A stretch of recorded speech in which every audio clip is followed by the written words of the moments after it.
Okay, it's I welcome everybody. It's July the 28th of 2022, and this is our education night. And want to welcome. I think we've got a couple of guests here tonight. We've got Alexandria, who's a guest, and it's like I'm not sure if Dean has Dean been here before or not. I'm not sure as well. But I want to say we've got a lot of people here that we normally have, a few that kind of come and go, and so I'm glad to see everybody's here. We got 27 people on right now at this moment in time, so that's great. Alexandria, what kind of photography do you do? I've been more into actually, well, since moving down to Florida, I've been more into wildlife photography because I'm from Connecticut and you don't get too much of like a diverse wildlife up there. So when I moved down to Florida, it was kind of a lot more exposure. So that kind of geared me more towards wildlife, but I've always been more of like a nature person. So a lot of landscapes as well. Awesome. Yeah, Are you talking about the people or the animals? Definitely animals, although there are some wild people down here.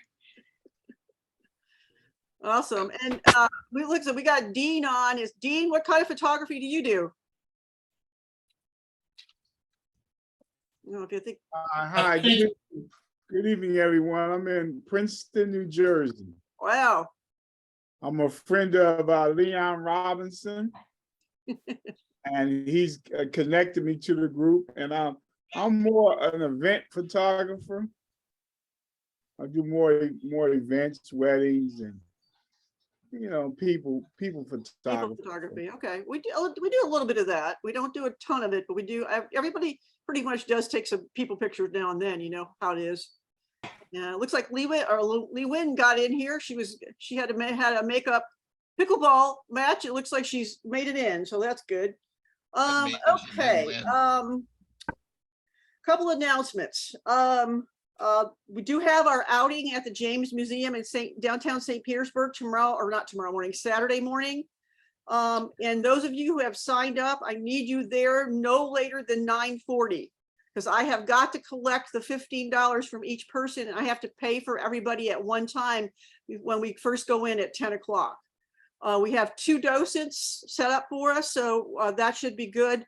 Probably go and we'll split the group up into 2 and go off into 2 different directions or whatever they want to do, but they're expecting us to be there. Right now we've got, I think 18 or 19 people signed up.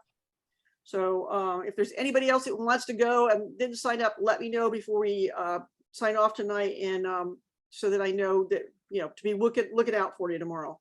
I'm going to try and go in. Pardon? Yeah, I'm going to try and get there. Okay, you're going to try to get there? Okay, good. It's still Thursday, so it's not tomorrow. Yeah, I said Saturday morning. You keep going back and forth, Lynn. Okay, all right. It's Saturday morning. It's not. I keep thinking today is Friday, and it's not. It's old dogs, new tricks. Inhaling Jim's mushrooms. Yeah, it's the mushrooms. They're coming through. Just to remind you, you can take photographs. You can take photographs in the museum, except where they are. There's signage that says you cannot. So just if you want to bring your camera or just take pictures with your phone or whatever you want to do, with some of this Ansel Adams stuff, it might, be beneficial to take a picture of in one of his images, or even Clyde Butcher's stuff, to remind you of what these masters can do or have done with their cameras. And if you want to stick around, we plan on finding some place nearby to go to lunch. They do have a cafe at the museum, but the menu is kind of limited, so we'll probably wander around and find someplace else nearby. Right across the street is a good restaurant on the corner. I've taken groups there. It's excellent. Okay, great. Thanks for letting us know, Richard. So is there any questions about the museum trip on Saturday? Just the biggest concern is, guys, bring me $15 in change. Don't bring me, $50 bills, or I need $15 from each person so that I can pay them and not have to mess around with a lot of change. If that would be very helpful. And then be there, don't, if you get there after 10 o'clock, you're going to have to pay the full price, because I'm not gonna stand outside and miss the tour, waiting for people to show up late. So that's why I'm saying be there at 9, no later than 9:40 at the main entrance to the museum. All right, moving on. Just to remind you that the assignment for next month is stormy weather. Get out there, be creative, but don't get struck by lightning, please, or get, a tree branch fall on your head. So be careful. And in September is panorama. That could be anything you want it to be, but be creative. Remember, you can do a panorama with multiple images, or you can take one image and crop it to make it a panorama. October is an ICM, or intentional camera movement. Some of those of you who were around last year, we had a speaker about ICM. Unfortunately, we were unable to record it.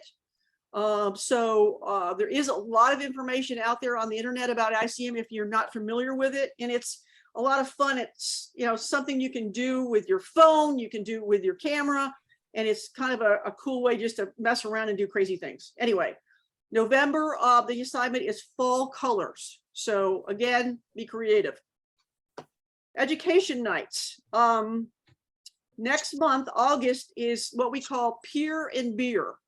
Instead of having a Zoom meeting, we actually are going to get together on Thursday night, the fourth Thursday, and we're going to meet at the base, probably at the beginning of, where it connects to the land.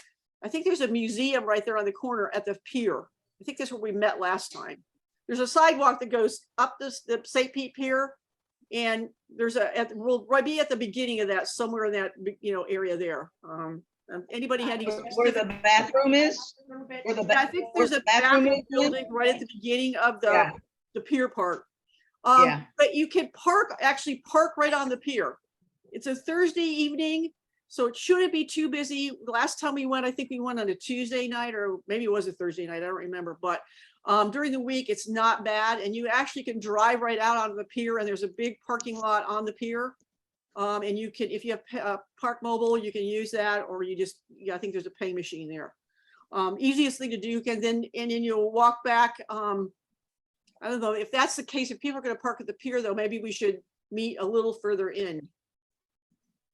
There's a big, let's do that. There's a big, huge area with a fountain, with a bunch of fountains. Yeah, it's there's like a snack shop there. And then there's fountains that the kids play in and stuff like that. Let's meet in that area instead of at the base of the pier. And then we'll shoot around the pier for a couple of, an hour, maybe hour and a half. And then if you want to, we can go and we'll get some dinner in the area as well. So keep that in mind. And we're going to be meeting at 7. I will put all these details on the website and send an email about it in another week or so. So that's in August. September, our education night will be time-lapse photography, and Jim is going to be doing that. And then in October, we're going to have a special speaker, Jennifer Renwick, who is from Colorado. She will be zooming in and talking about landscape photography and primarily in Blue Hour. And she is a fantastic young photographer. So I'm glad she agreed to go ahead and do this for us. Is there any other comments or questions? Robert, do you have anything for tonight? I made all my comments earlier. All your comments earlier. They were all very humorous. Yes. Oh, yes. Yeah, really. And Jim, how about you? Oh, I'm good. Okay. Just, And when you're ready. Jack or anybody else, Lee, anybody have any questions or any comments for everybody? Nothing? How about I have a comment. I have a comment. Sure. There was some discussion on the internet I saw back and forth about industrial areas. And it occurred to me, they are dismantling or demolishing the Ardent Flour Mill in downtown Tampa. I'm going to try to see if I can get permission to get in there. If I do, I'll let you know. Okay. And maybe we can get in close enough to take some photographs of the demolition of that big mill downtown. Okay. Yeah, let me know. We'll let everybody know about it. Okay. Yeah, the issue a lot of times with stuff like that, yeah, you got it. Obviously, most of these places are fenced, and you got permission, and or it is some sort of security issue and you can't shoot it. So we'll see about that. So yeah. Okay, let's go ahead and get started. We got a lot of stuff to go through tonight. Hopefully we'll get through most of it, if not all of it. The subject tonight is basically anything. And but we did get about 20 questions and requests from the members. So Robert and Jim both have a copy of this outline that it's based on the information that I sent you guys via email. So we had, I think, 10 subjects that I thought was a possibility. And then basically what the outline has is I've taken the questions that you guys sent in and put them onto made an outline for them. Probably, putting the questions you asked under the subjects that you guys sent. So let's give Robert a minute. He just had to go to the restroom. But the whole reason why Robert actually brought this up when we were discussing what to do this year for education nights, and we had done this. Some of you guys will probably remember that we did this a couple of years ago when we actually it was kind of a last minute thing because we ended up having an extra Friday in November, which we normally don't have an education night because it usually falls on the Friday after Thanksgiving, and we had 5 Fridays in that month. So we ended up adding in this, we decided we'd have a panel discussion, and it was, I think it was in 2019, we didn't have too many meetings in person after that. So we thought that this would be an interesting thing to do. And it kind of gives the last time we kind of came up with some subjects and we created an outline and we kind of used that. And then we kind of, with the people that were there, maybe 15, 17 people, we kind of, took with their questions from them as we went along to work into the outline that we had. But this time, since we're on Zoom, we decided we'd, get a little bit more input from you guys to start off with, so that we have a better idea of what we're going to do here. Now, and I like this kind of thing. I do what I don't. It can be a kind of a free for all because we want everybody to get involved. But thinking back to conferences and workshops that I've been to in the photography world and in my past professional world, a lot of the times I got more out of the time that I spent sitting around the table at dinner or lunch or in these, panel discussions where everybody was sitting there. Not one person was doing all the talking, which I seem to be doing right now, but that won't last long. But that seems to me to be the way to a really great way to learn a lot of different things all in one time frame. So that's kind of the impetus behind doing this way. Hopefully we can keep us not being out here and being on Zoom until 10 o'clock or 11 o'clock tonight. So we're going to try to keep things going. If, as I mentioned before, if we start going down a rabbit hole it's a little too deep, or the warrant goes off this way and this that goes off that way, we may have to pull back and say, hey, this looks like a subject we need to go into more detail in the future and maybe do an education night on that or part of an education night. So let's keep that in mind because we have a lot of stuff on post-processing here, and that is very time consuming. So I've given Jim and Robert both access to share their screens. And if it comes to the point where if anybody else, if anybody else has any comments on what we're talking about, please, chime in when you can get a chance to get your, worded edgewise. And because we want everybody's point of view, because something that somebody may have a problem with, you may have experienced that yourself. And Jim and Robert may have a point of view. I may have a point of view, but you also have a point of view too. So like I said, it's not always the instructors that we learn from. And sometimes it's from the fellow students. So keep that in mind. That being said, I think we got Robert back. Yes, I'm back before 62 seconds. Okay. So I guess what we'll do here is go ahead and get started. Robert, do you want to start off with category 1?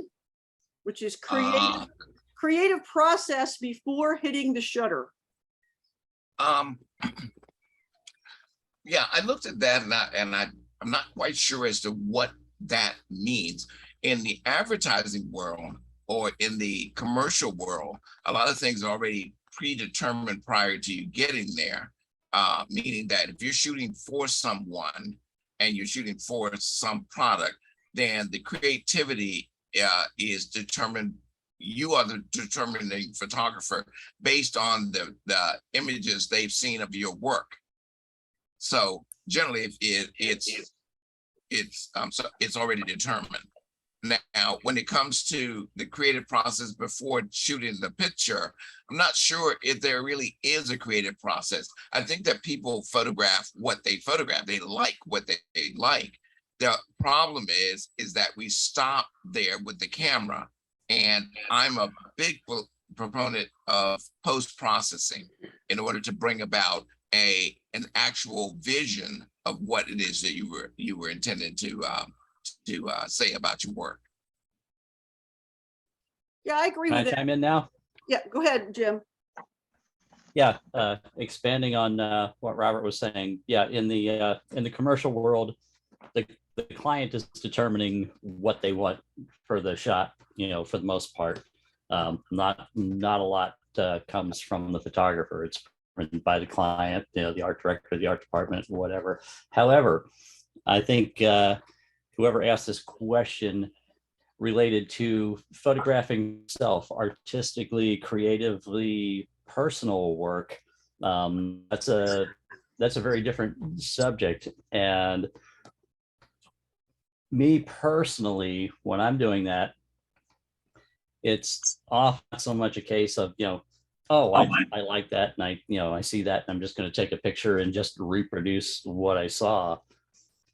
There's a lot more creativity does go into that in a lot of cases. In a lot of cases, when I see something, I'm already jumping ahead to the post-production process as well. I'm already seeing not only what's in front of me that I'm going to point the camera at, but what I want to change it into, the story I want to tell, what I want to do with it, how I want to process it, what I want to do to change it. Do I still want it to be in color? Do I want to change the color palette? Do I want it to be in black and white? All of that happens, virtually instantly in my mind. It's something that you can train yourself to do. But that happens when I look at the image. And when I look at the image, I already get an idea what the second half, what the post-production is going to be. And I'll actually try and shoot to accommodate what I know I want to do with it in post-production on the other end. It's called pre-visualization. We have, when we enter for our exhibition every month and critique, every image has a title. We've talked about how important the title is. Quite often, before I even push the shutter, I already have the title in my head and already have the post-production final image visualized in my head that I want to come up with on the other end. And I shoot to accommodate what I'm going to do with it on the other end. It's a two-part process. That's basically. And if you guys, I sent you guys a lot of emails with a lot of information on them, from particularly from other photographers in the last couple of months. I think I sent you one from Colleen Minnick, and I also sent you one from David Duchemin that kind of they talk about this pre-visualization process. So if you don't have those emails, let me know and I can try to find them in mine, the sent emails, and send them to you again. But they both have really good, Colleen has a very different point of view, and David Duchemin is another guy that has a lot of philosophical ways of looking at things. And so take a look at those two articles, and I think you'll get a lot out of both of those. He writes good books too. Yeah. He writes good books. Yeah. The next part of this question is how to reignite your creativity if you've gotten into a rut. And I'll start with that one. I personally, I get into ruts every once in a while, and I got to go out and go do something. I'll either go, this is when something crazy like a lens, baby lens, can help you, or go out and do ICM. I mean, ICM is fun because it takes, all you need to do with ICM is think, okay, I need to slow down my shutter speed, find something that you think is going to be a decent subject and just play with it, or try, go from, and with ICM, you're taking a lot of images that are crap. But that's part of the fun of it, is to be able to go, and once you put these on the computer, try, find something that looks interesting to you as an abstract, again, or abstract. Or the other thing I try to do is do something different than what I usually do. So if I've been shooting a lot of birds and I'm getting kind of tired of birds, I'll go shoot flowers, or I'll go shoot, landscapes or something like that. So also switching it up, and doing something that you don't normally do, or something you've never done. That's even more of an igniter of creativity. Robert, your take on that? You are spot on. I was going to share my screen here in just a minute. Let's see if I can continue. I was walking with the wife the other day, and I decided that I would do 2 shots. And I didn't want to walk with her at all. Nice. I mean, let's be real about it. I did not want to do so. But what happened was, I said, if I walk with her, can I take my camera?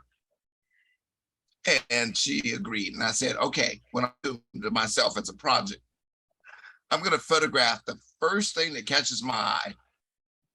And then I'm going to process it and see how it works. And that's what I did. So let me share my screen here just a second. And you don't have to carry your camera. You could do, we have these phones with us all the time, and the cameras on most phones right now are pretty darn good. So this is a good thing you could do even with just your phone. I used to forget about it. Now I use my phone. Probably a quarter of my images now are on my phone now. So. Okay, let's tell me what you're seeing. We see a tree in the water. Okay, that's great. Let me move something around. So I photographed this tree in the water, and it was on a path. And the thing that I wanted to do was say, okay, what is it about this particular tree that I like? And I said, well, I didn't. But I decided in my head, as Jim had pointed out, what I was going to do with that tree. And that same tree, I think, F. So I decided to do that. I saw another thing, which was in the water. Let's see if I can find that rather quickly here. Gee. And oh yeah, here it is. F. And I decided, okay, I know what I want to do with this. And then I did that. And I came back home and I was very happy. And I was happy because the wife got her steps in and I got my fix in by restricting health. And that's what I did. So, which has sparked me to go out a few days later and do my job, which is to photograph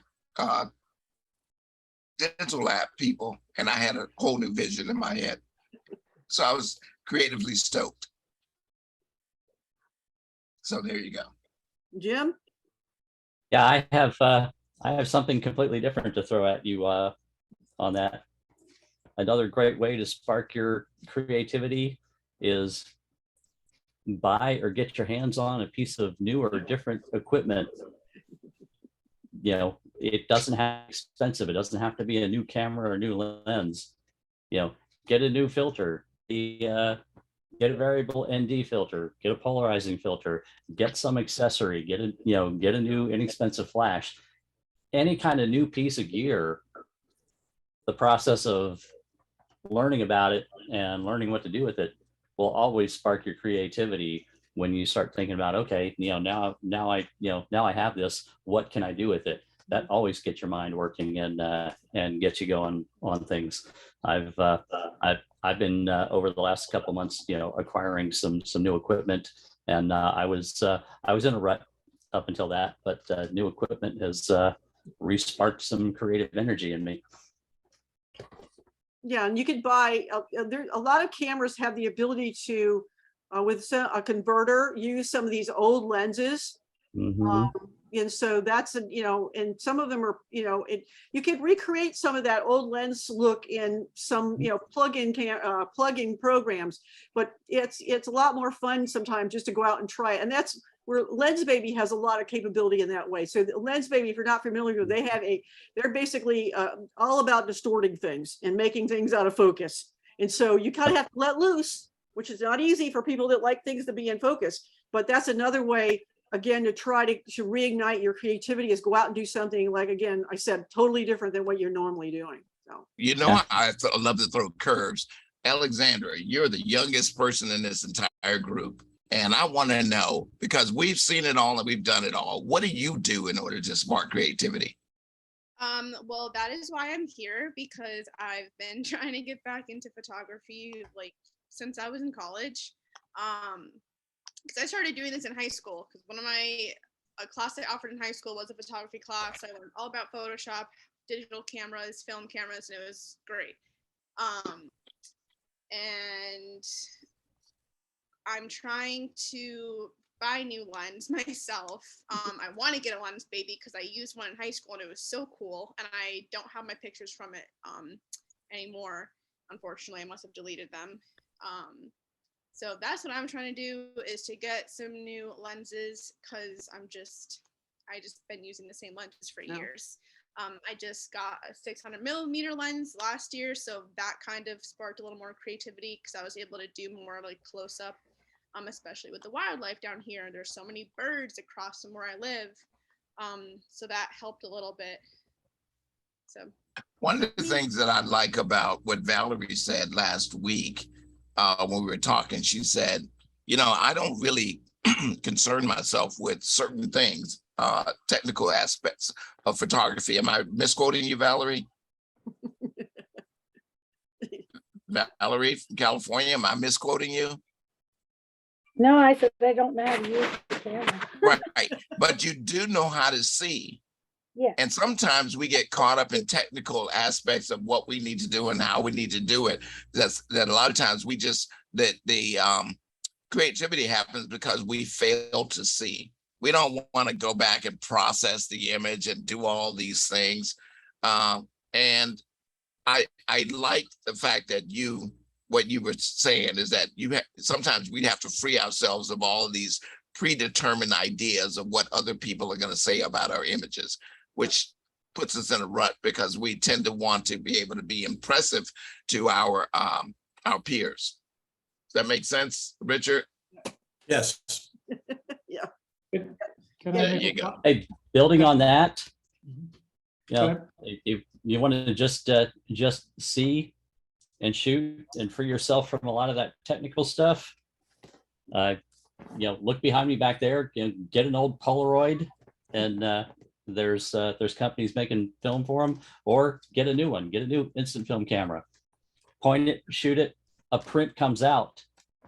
You've taken all that post-production process out of it. It's all about what you see. Mm-hmm. I think part of what you can do too is force yourself to go into a different time of day, different weather. One of the assignments coming up is stormy weather. How many times do we go out in the rain and photograph? I took a great class this past summer where we went to the tallest mountain in Georgia, and we arrived at 4 a.m. so that we were there when the sun rose, just to see what it would be. And the sun, it's different every day. The same thing with the evening when it gets really dark. Do we ever force, too many people shoot in the middle of the day, and they think a sunny day, that's kind of a photograph, when it's probably the worst kind of condition you can shoot in. I think most wedding photographers hope for an overcast day. They don't want sunny day much, because then they've got to get involved with fill flash and all that kind of stuff. So finding the right time of day is important, and forcing yourself, even get up and watch, because if you're going to photograph a spider, it has to happen early in the morning when the dew is still in a spider web. It's at 6:30 when the sun first comes up. By 7:30, the dew is gone, the spider web disappears. So yeah, forcing yourself into different situations that force you to see things differently. Richard, that was a sage. You must be on mushrooms like Jim. Any other comments on reigniting your creativity? Yeah, I tried something recently that didn't cost anything. I just decided each day I would pick a different color. And I went out and I shot that color. And it was like the day I was shooting with Jim McWilliams one day and the color was red. And all of a sudden you realize he's going, there's red over there, there's red over there. And just didn't, you know, all that you notice so many different things. Yeah. It was Yeah, just, you shoot, like, look for letters or numbers, or, you know, it's just, yeah, there is so much in the world. It's almost overwhelming, but there's always something out there you can find to get your, you know, get your juices going again. Can All right. I add a comment, Lynn? Sure. Yeah. Creativity is something I struggle with. And one of the things I really appreciate with the club are two. The first is some of the assignments stretch you. The assignment on minimalism comes to mind. I didn't know a thing about it. And yes, I tried it. It wasn't that good. But at the end of the evening, I was able to develop such a greater appreciation for it. And now I start to look for it when I go out and about. So I find that to be very helpful. Yeah, that's the whole point of our assignments is to get you to stretch out and do something a little different, and, you know, get you out of your comfort zone. And so it's, you know, it's not, we're trying to be mean, but we're trying to get you guys to spread your horizons and try something else. Oh, no, right. I'm trying to be mean.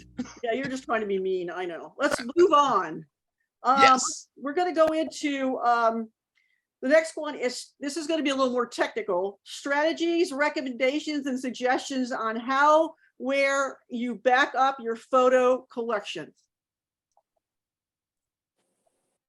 Well, anyone that if you have Amazon Prime, your backup is free, unlimited backup for all of your photographs. Now, video, it's a little different. Is it unlimited? Are you sure it's unlimited? I'm It is absolutely unlimited for still 100%. photos, yes. 5 gigs for video. Yes, totally unlimited. And that's a great one for free, if you want free. I use the Google backup, which is, again, can be automatic on all of your devices. It's I think it's I don't know, about 2 gigabytes for $2 a month, or less than $2 a month, up to 2 gigabytes, and anything more than that would be like Terabytes. terabytes. I'm rather. sorry, terabytes. I Terabytes. say gigabyte, terabytes, 2 terabytes. So it's backup is a lot cheaper than it used to be, and it can be automatic. Images on like Amazon and You know, when it comes to backing up, yeah. when it comes to images, raw images are images. It doesn't care. Okay. Yeah, it's just data. Yeah, it's just data. So I wasn't sure. That's good to know. Yeah, I'll PSCs. expand on that. Yeah, that, you know, and it's free. It's, however, if you lose an entire hard drive at a time, that, you know, that's a different story with, you know, with getting it back. That's why I use a service like I use Backblaze. It's $6 a month, and I know Lynn uses it too. And I have right now on my desk, I have 17 hard drives connected on 2 machines that are all being backed up. And I had one with 800,000 archive files die last month. But what they do, they just ship you a drive that matches the drive that died. It's copied on another drive and you send it back. And that's much easier than trying to download, you know, hundreds of thousands of files. back over the internet. Yeah, I've used And, that. Yeah. and Backblaze is also is any files, not just photos. It's, all your files, all your data, everything. You can back up everything. Whereas, the Amazon Prime is photos, or still photos are free and you get 5 gigs for video, but it's not the rest of your files, not the rest of your data. So in my instance, I also had old Lightroom catalogs and things like that I was able to restore. You won't have your Lightroom catalogs and things backed up offline on Amazon. Yeah. And what was that called? Backblaze. Backblaze, BLAZE, BAC. I know Lynn uses it too, and she's recovered a couple dead drives with Yeah, their service I've as well. recovered 4 hard drives via them, because I have 12 hard drives, and I've had a few of them go bad, and I've had 4. I actually had 2 go one right after the other. I don't know what happened, if I got a power surge or something, but I had 2 go bad on one. And basically they charge you to send it to them because they're sending you a hard drive, a big hard drive. But if you return it to them, they give you a credit. They give you your money back. So How do you spell out Backblaze? back, yeah, Yep. BACK, Yeah. BLAZ as in zebra E. And Yep. I pay $74 a year. And I have been with them for 10 years and over 10 Mhm. years, and they have been perfect. They send, That's cheap. and the biggest problem is the initial backup. It took months, and this was when I did this, the internet was very slow, and it took 3 or 4 months for what I decided to back up at that point. But if you say, okay, this is where I'm gonna start backing up going forward, then you can just set it up, and it automatically, whenever the computer's on, it automatically backs. It's backing up anything that you've told it to back up. So I basically have got certain drives I'm telling it to back up all the time. The only drawback I've had with it is if you don't use those hard drives, you got to go back every month and put something on that hard drive. Like I just put a PDF on there to tell it to back it up, because it looks for changes. The program. Yeah, every 30 days you want to, as long as you can change to one of those drives every 30 days, and that happens to all my drives. Yeah. I've connected, but even when I set it up last year, I have so much data that I backed up there that it took 5 months for those 17 drives to back up. Yeah. It is, yeah. So you can Look, either if I'm do hearing that you- and take the time to back it up, or start from, this point here and go forward and back all that stuff up. So If I'm hearing I- what you're all saying, I guess the hard drives are your primary backup and Backblaze is the secondary backup. correct. Yes. Okay, thank Yeah, you. I have all these I used to have 2 sets of hard drives. Whenever I brought anything into my computer, I put it on 2 hard drives. But about a year ago, I stopped doing that because it was just crazy when I've already got everything going up to Backblaze. So now I have 1 set of hard drives here that are my primary, and then Backblaze is my backup. Now, when I travel,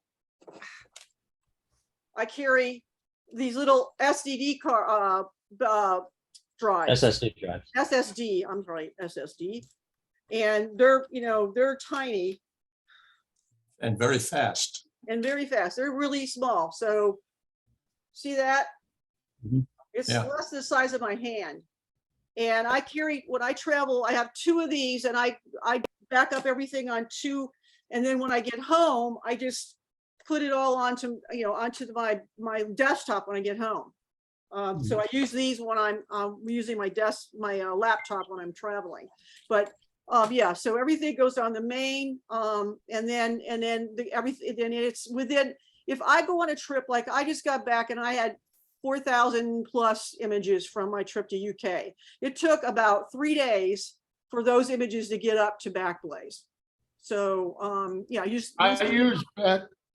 Backblaze, and for an extra charge, they will back up for a year, and I pay that. Then I don't have to worry about adding a PDF every month to make sure it gets back yeah, up. yeah, you can do that, and you just have to pay a little bit more. So And as extra insurance, my most important stuff, just to be sure, I've got a fireproof safe full of hard drives of the really, really important stuff sitting next to me. And this is not even half of the boxes of hard drives that are in my safe right now. This was just what I could reach and grab out with two hands from where I'm sitting. But the really most important stuff goes on these. I've got a docking station that I can just plug these into and write files to them in a docking station that holds 2 of these at a time. Then I can stick them in my safe. In addition to, what's out there on Backblaze and what's on the hard drives that are connected. Lynn, Jim, thank you. That was my question. I have 2 quick questions. Now, you said you have 12 hard drives, Jim. Obviously, they're not all connected to your system at one time. Right now, I have 17 hard drives live and running connected to my system. And I've got 20 more in my safe. And I have Backblaze. All right, now, Lynn, you said you have how many hard drives? I've got 12, but I've only got probably, I think, 6 attached right now. Okay, so the ones that aren't attached, they're backed up by Backblaze also? No, that was because I, doubled up on everything. So I have extra hard drives that I'm not using because they were the second copies. So I don't have those attached. I only have the original primary the primary storage area are all hooked up.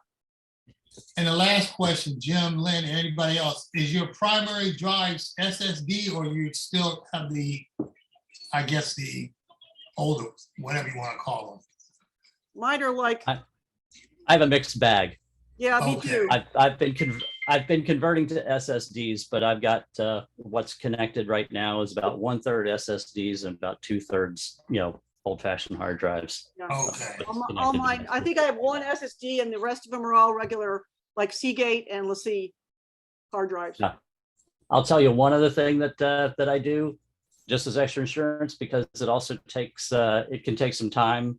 Because the quantity of files that I shoot, especially with shooting for clients most every day, it can take a little time for Backblaze to catch up to that stuff and get it done depending on what I'm doing. So and I know most people won't be able to do this, but I actually have separate cameras. I have cameras that only get used at work and cameras that only get used for personal work. And the SSD cards in them, I do not reformat until they fill up.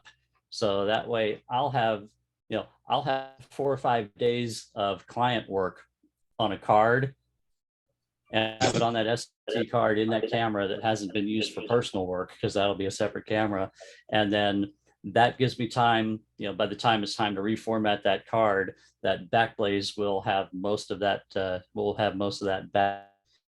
And anything that I'm worried about, I have a dedicated drive in my system here on the desk that is just a quick duplicate of the last day or two that's on any card, that I just, once I know Backblaze has it backed up, I delete off of that and just keep reusing that space. But that's another thing that I do, is I do not reformat my cards between jobs. I will let the cards fill up with several thousand images before I reformat them. I have a question, and that is, the backup that's being done by Backblaze, is it at a certain hour of the day or night, or is it continuous throughout the day? And if it's continuous, have you noticed any slowing of your computer because of it? Good question, Jack. And the answer is, it is continuous when your computer is idle. When you are using your computer, Backblaze pauses. When your computer becomes idle, then Backblaze restarts. Right. Oh, clever. So you don't have a performance cutback. Yeah. Oh, that's clever. I'll be honest, I have Backblaze, but I haven't looked at what it's been doing. I just got it maybe 3 months ago, but I haven't really looked at how it's operating and so forth. So now you guys have really motivated me. Yeah. Yeah, you can check at any time, and it'll tell you on every one of your drives how many pending files there are remaining to be backed up, or whether the drive is completely backed up. But you can check on a drive by drive basis and see what the what the status is. How do you have so many drives hooked up or storage units hooked up? That's because he has the hookup. Because I have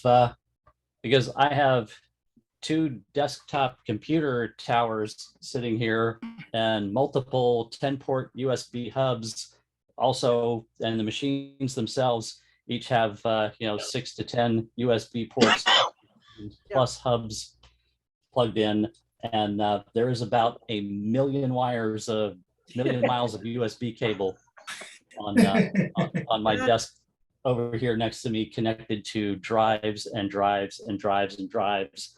They're stacked up behind my monitors. They're stacked up behind the towers.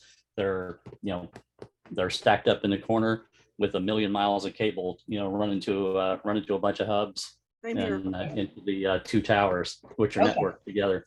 Yeah, okay. I'm going to tell you, folks, that's what mushrooms will do to you.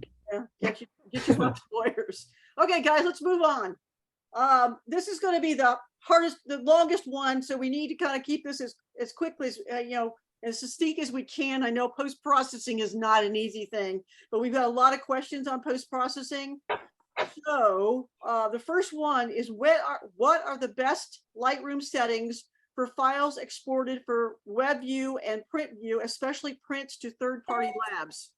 Jim, you want to take that one?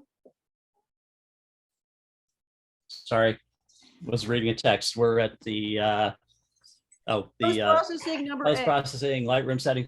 Yes, I have something here specifically related to that. Let me do this right now. I'm going to put something in the chat.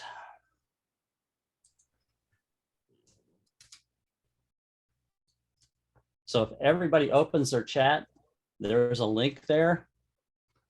And I'll share my screen and show you what that link is.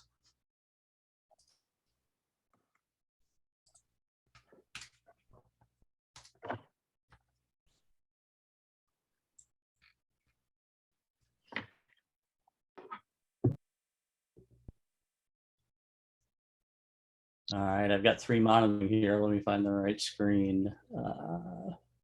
Looks like this one.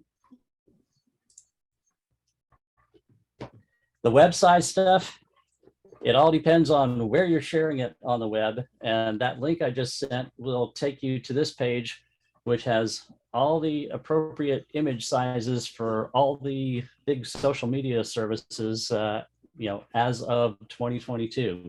So it's very different depending on if you're going to put it on Instagram, Twitter, Facebook, LinkedIn, Pinterest, Snapchat, and each of those have their own image sizes depending on what you're doing with them, whether you're just posting an image, whether it's on stories or whatever. But this link can take you to the various different sizes that are used, and it even shows you pictures right here. Yeah, I don't know. Can you guys see that? Yes. Is it showing? Yeah. Okay. It with all the different aspect ratios and resolutions for whatever you want to do on all these different social media services. So it's not one single answer for web size. The answer is where you're going to publish it on the web. So that's a link you can copy and use to help you with that.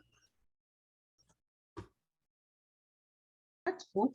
What about printing, Jim? You're the print guy. Printing for an outside, if you're sending it to a lab, go to the website for the lab that you're using. Every lab that you use will have their own specifications telling you what color space to use and any other pertinent information for sending a file to them to be printed. Some have a maximum file size, some do not. Some will want different pixels per inch, 240, 300. The sRGB, for some. It also depends on if you're printing, if you're doing an actual, photo print, or whether you're doing like 4-color printing, on a printing press. They are going to have their own recommendations. Whatever the service is you're using, go to their website and get their specifications. Any questions Thank on you. that? That was my question. I thank you very much. Okay. Anybody else, any questions on that part? And if I'm going to print it for you, just bring the biggest file you can on a thumb drive to my studio and we'll work it from there. All right, moving on. Discussion on doing high key post-processing, including if there are any special settings you should use while you're shooting the subject that you're intending to process as high key.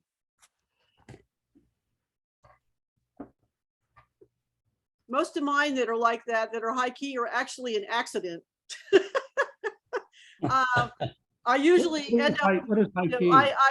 I'm switching back and forth between a mirrorless and a DSLR. The mirrorless, I see what I get on the back on the LCD, and on the DSLR, I don't, unless I look at the histogram.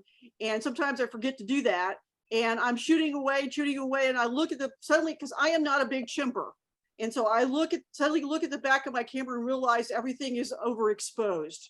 And so I don't delete anything off the back of my camera when I'm out shooting, because like I said, sometimes those mistakes turn into really cool looking images. You guys have seen some of my birds that are high key, my alligator that was high key, that was a mistake. But you can also go out and shoot looking for those as well by purposely overexposing. But you obviously got to think about this again. What are you going to do with this going, when you go to post-process it? Jim, Robert, go ahead. Yeah, it's not necessarily about overexposing either, but some scenes don't, just don't lend themselves to high key, but a scene that will, if you're using your histogram, even without necessarily overexposing, what you're looking for is, you've got that 0 to 255 range on your histogram with 127 in the middle. You're looking to have the most pixels you can between the 127 and 255, between the halfway point and the high side, the right side of the histogram, between halfway and the right side. If you can get your exposure to maximize the pixels in that half of the histogram without drastically, overexposing or even exposing your image at all, that's the great start for a high key image. High key is a new term for me. What does it mean? It's an image that is mostly bright in tones, that the tonal range is in the upper half, midway to the bright end. That's where most of your tonal range will fall within a high key image. And a low key image is just the opposite. It's a darker image. Robert, anything? You're muted, Robert. Robert, you're muted. Alan, what got you interested in high key?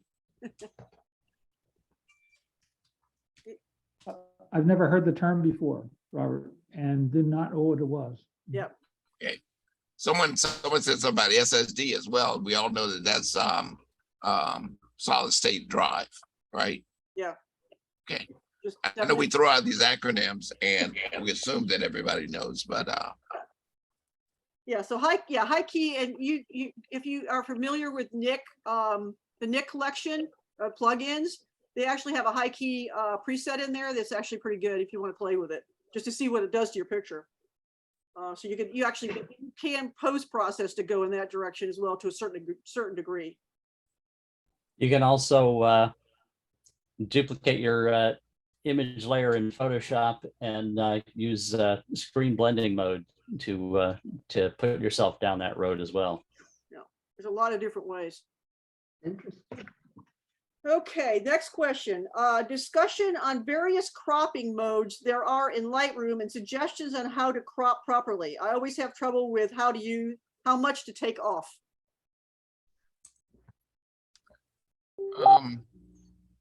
Shouldn't the image dictate that? Exactly. Yeah. Yeah. The how much you take off is what you want to present to your audience as an artist. There's no right or wrong or way to do it in Lightroom. That's that you can do a complete freeform crop. There is no such thing as a correct aspect ratio for what you as an artist want to present to your audience. Yeah, Um, sometimes that means you got to do custom framing instead of making it fit an 8x10 or 11x14 frame. Right. And you can still make it fit a standard frame, but it's a custom mat. Yeah. Before we finish down the road, I'm gonna share my screen in just a second here on a particular item, but let me prepare it first. Be 1 second on this. Yeah, And make a virtual with copy. cropping, there are some photographers out there that do not crop at all. They just have this thing that they want everything to be exactly the way it is in camera. Problem is that's not, I don't think is always possible. Well, those particular photographers, a lot of those photographers come from the film days. Yeah, or they couldn't really crop it. Oops. And let's see, shift O. Let's see. And whatever camera format you chose dictated the aspect ratio, because even every different camera format had its own different aspect ratio. And the so-called standard print sizes, just became based on what the aspect ratios of a lot of what the old film cameras were. Okay, let me go ahead and share the screen here. All right. So we have, and one of the things I do want to point out that there are many different cropping templates if you have not explored that yet. And this is, I think, your standard crop template that we have. And in this crop template, you can have straight out an angle by going to your angle tool, simply drawing a line and it will straighten. But the thing that I want to get across mostly is this particular command letter O or control letter O, where you change the sort of template that you're seeing. And that's another way of looking at cropping. Now, from where I stand, cropping always depends on where something is going. For instance, if I wanted to present this image on a phone, I would crop it differently than if I was gonna present it as a landscape that's gonna go over somebody's sofa. So it's gonna be cropped differently depending on where it's going. One of the things that I'd like for you to explore is this particular overlay, as far as cropping, composition, and such. But as Jim and Len and others have pointed out, it really does depend upon your printing end product. So if I need an 8x10, I will crop this. Then if I had a 16x20 or 30x40. So it depends on where it's going. Yeah, I mean, That's what I wanted to say. if you're not going to print it, then it doesn't really matter what size it is. I basically crop to what it makes me feel like that's, and I'm not always right. Well, you're not always wrong either. Yeah, not always wrong, but you can't, we spend a lot of time cropping in our commentaries after our exhibits each month. And a lot of times it's because we're trying to eliminate stuff that doesn't need to be there. Well, I want to be careful about saying what you just said, that Lynn, and I'm not trying to step on you or dispute what you're saying, is that when you present to a group of people, then and that means that the image is either assigned or is something that you are visually trying to say.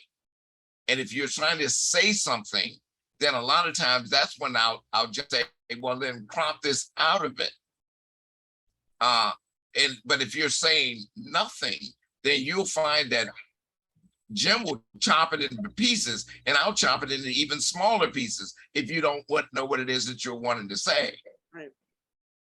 So.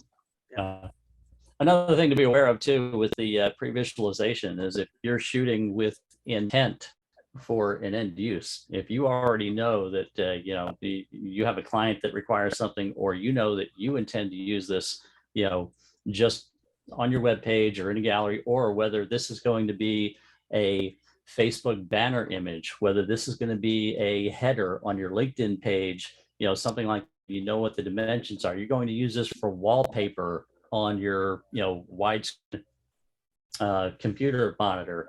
You knowing what the ratio and what those dimensions are is going to dictate how you shoot it.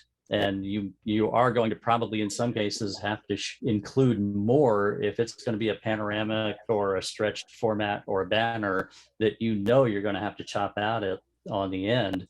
But you're going to have to pre-visualize it and know in the first place when you're shooting that you're giving yourself enough room to crop to accommodate a banner or a panorama or an elongated format if that's the intended final use.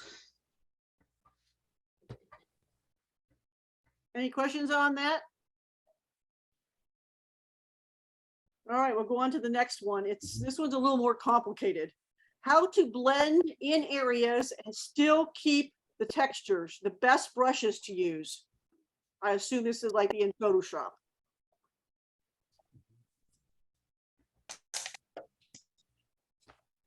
Looking at this question, and I'm not quite sure as to what the author is meaning.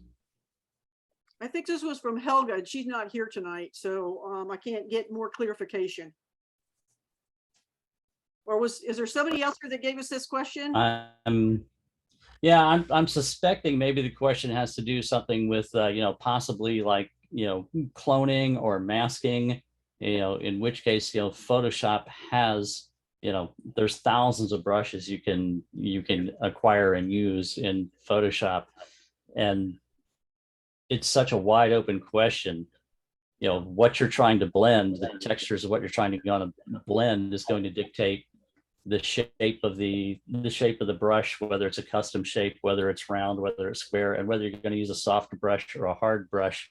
If you've got lots of fine detail that you need to merge with other fine detail, you typically want a somewhat harder brush. And if it's soft, blurry bokeh background, stuff like that, then you want a softer brush. That's kind of the rule. The more detail you have, the harder the brush you want, because you don't want the soft areas at the edge of the brush to give you mushy detail where you need detail to merge with sharp detail. I can tell you that much. But every use is going to have its own specific needs, and that's the whole reason why so many hundreds and thousands of brushes exist that you can acquire for Photoshop. This subject might be a good one for an education night, guys, I think. Using textures. So is anyone else out there? I mean, I know you guys are listening and sitting down and the blood is leaving your brain and it's gone down to the butt and it's almost down to the foot, which makes this boring. And I don't want it to be boring. I want participation. Any of you guys have any situations that are like this? Because I don't want to just answer questions. No? Robert? Yeah. I'm wondering if Helga's talking about what she's saying about using textures and blending it in so that maybe the stuff that's underneath is coming out more, or the texture is blending in. So I'm wondering if maybe she's thinking of blend if, when you do blend if. Oh, blend if. Okay, great. I understand blend if. Yeah. However, that's a blending mode and not a brush, and it's a completely independent process from a brush and doesn't even rely on using a brush. No. Yeah, I know, but I'm wondering if the effect that she's trying to get is maybe she's a little confusing it. Maybe she really needs to be using blend if. I mean, there's no way of judging what she's getting at, but I know I've used blend if successfully when I was trying to blend in textures and stuff. It may be a good training topic. Yeah, I think that textures and blending modes, it will be a great topic for a education night. Yeah, okay. We'll table that one for later. Let's move on to the next one. So it's like the next one is, so how do I learn to creatively process a photograph after hitting the shutter? If you were to give the same raw file to two different people and ask them to edit it, you'd wind up with two very different photographs. And we did this one time in one of our education nights. Remember that, Jim? Yes, Yep. we did it twice actually. Yeah. And it was basically part of what, with those of you who are relatively new, back before the pandemic, we used to do a thing called Genesis, which we met once a month. And we actually all brought, each person, we came in and we had 2 or 3 raw images, and then it was a group post-processing, was something Robert did. And then Jim actually had an online thing after the pandemic started where we did the same thing online.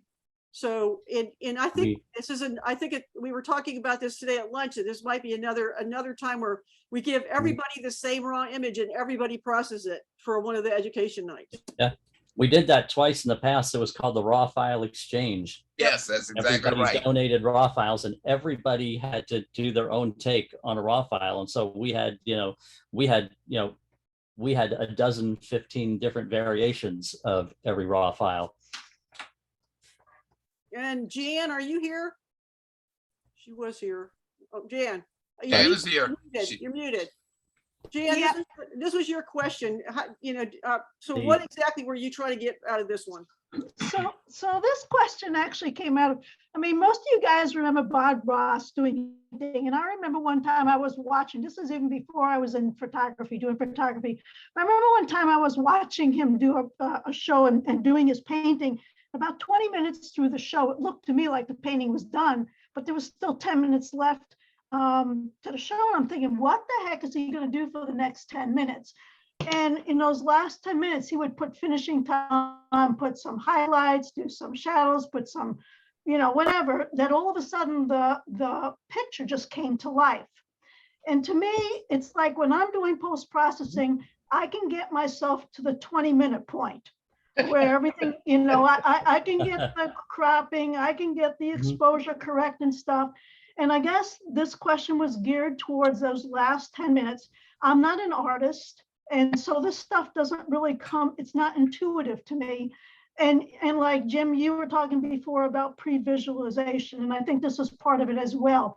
And I'm thinking, Exactly. how does a person like me, who is not an artist, who really doesn't have any artistic talent, how do I learn to pre-visualize, and how do I learn that last 10 minutes to make this photograph stand out as opposed to just being, just. Well, I want to back up and take a different take on what you're saying, because yes, and even your example with Bob Ross is about pre-visualization. He knew in his head what the final image was going to be. You just didn't see it until he got there to what his final what his pre-visualization was, and he did all the steps.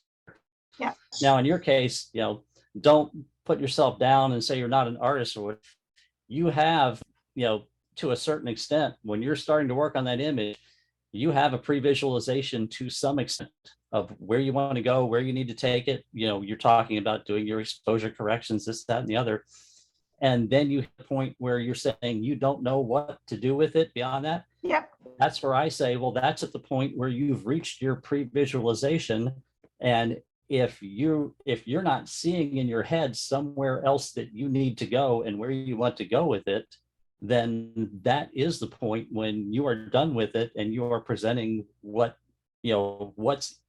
you as an artist. You're presenting your work at that point. It's whatever you can see in your head that you can get that image to, that's the final image. And when you get to a point where you don't know what to do with it anymore, you're done. Well, okay, so I'm done at the level where I'm at. But if I were to take that photo and then give it to you, you could spend a little bit more time and then bring more out of it. So how do I learn to do that? Can I say something here, Jim?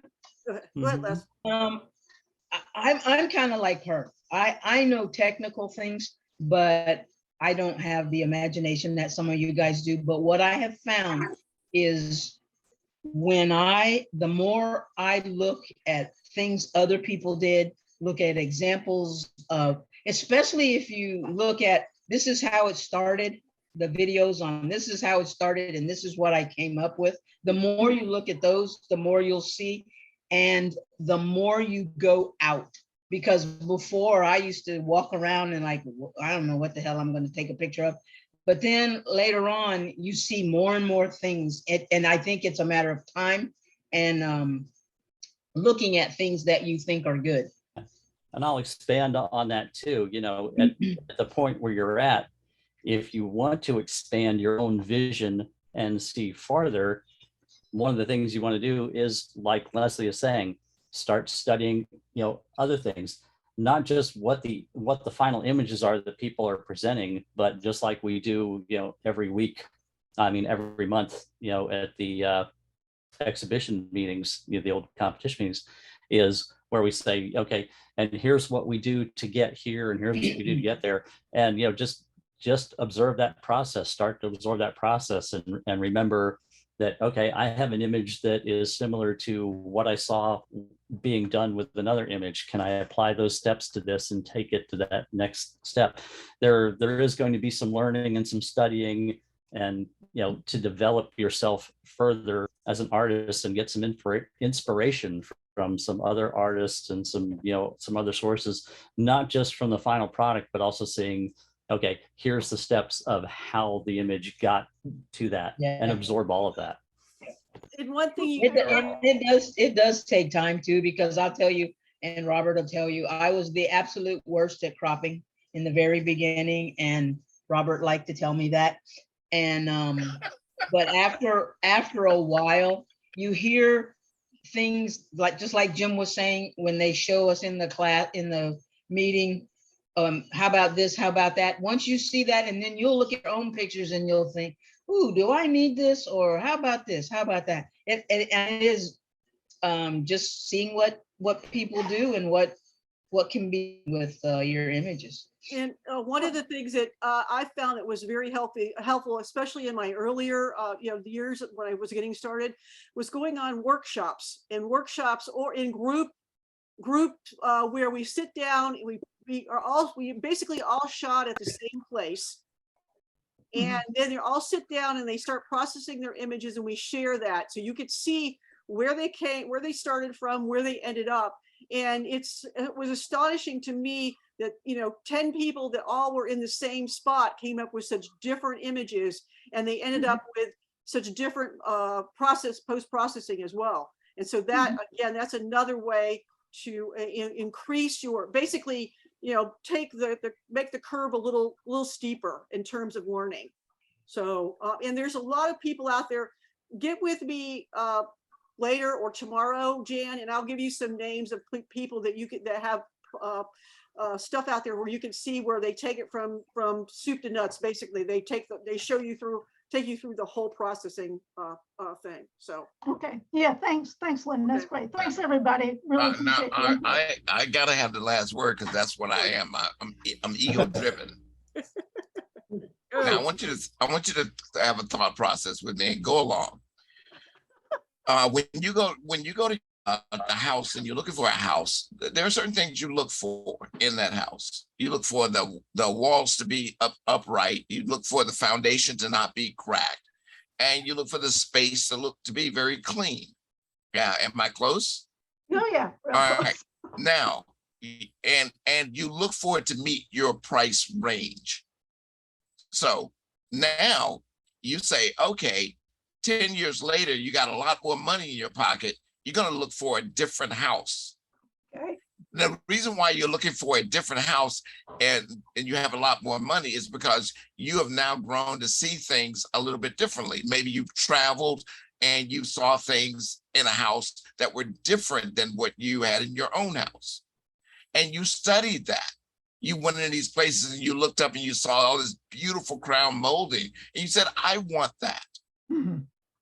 And what you had to do was work a little bit more to make a little bit more money in order to afford that. I'm going to a point and place here. The same thing happens when it comes to photography. You shoot something, as long as your foundation is solid, meaning your exposure is on the money, your composition is somewhat there, and you're focused, you have the focus. As you see more, you will then work to learn more. And not just learning. Watching YouTube is not enough. You'll go out and you would do it. You'll look for classes that will show you how to get to where you want to be. And then as you put in the time, energy, effort, and money, your images will begin to look differently, just like the house that you want, that because you made more money. It's the same principle and process. So when on these nights that you come in on where we're showing stuff, even when we're talking about what's not what I just it's competition, it's not competition. Exhibition night. And when we take it into Lightroom and do all these things, you go, that looks better. It's not that we're doing it to our images, we're doing it to your image. So which means that inside of your image is a lot of potential. Exactly. You just you study, you learn, and eventually you'll start practicing those potentials. And then your images, they'll stand out the way you want them to. You'll have the crown molding that you want. Okay, that makes sense. Thanks. Well said. Thank you. Analogy. Yeah.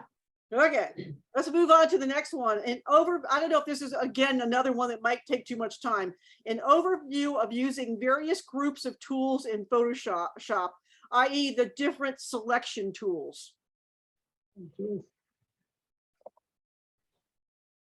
are a lot of different selection tools available, in different groups, and that's a big task to to do that justice and not gloss over them. With the the marquee tools and the lasso tools and the object selection tools, it's such a there's several groups of tools and several variations on how you use those tools. That could get very in-depth.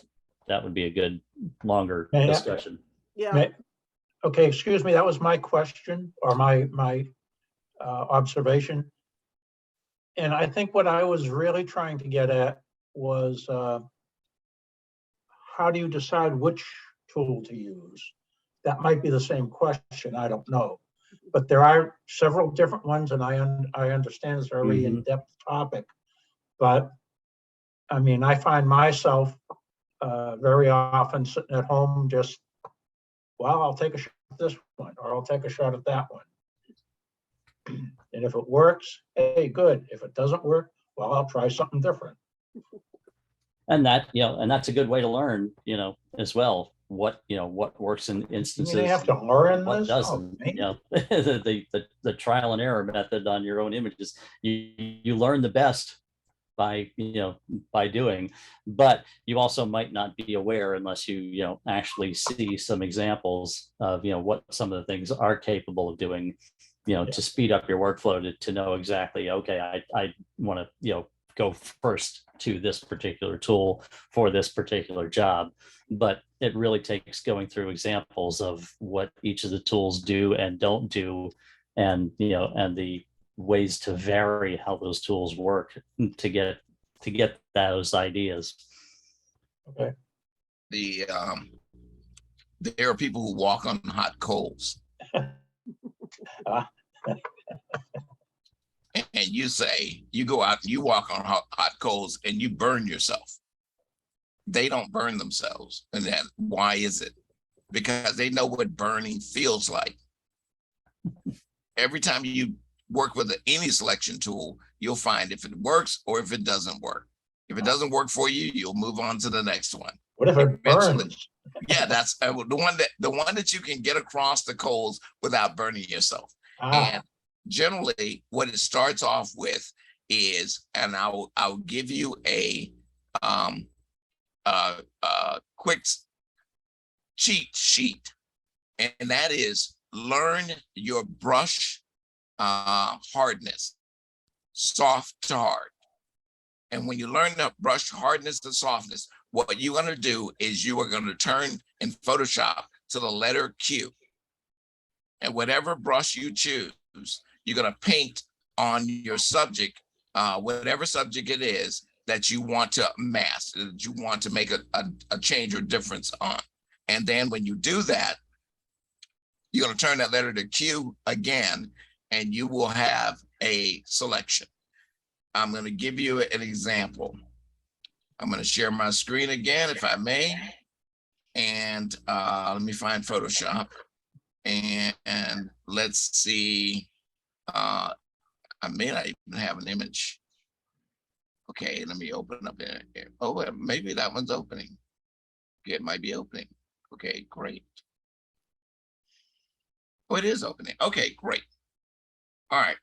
I am going to, let's see if I can get rid of some things here. You guys see this image on the screen? Yeah, we got Yes. it. Guy Fisherman. Okay, yes, Fisherman. It's called the Florida Way. All right.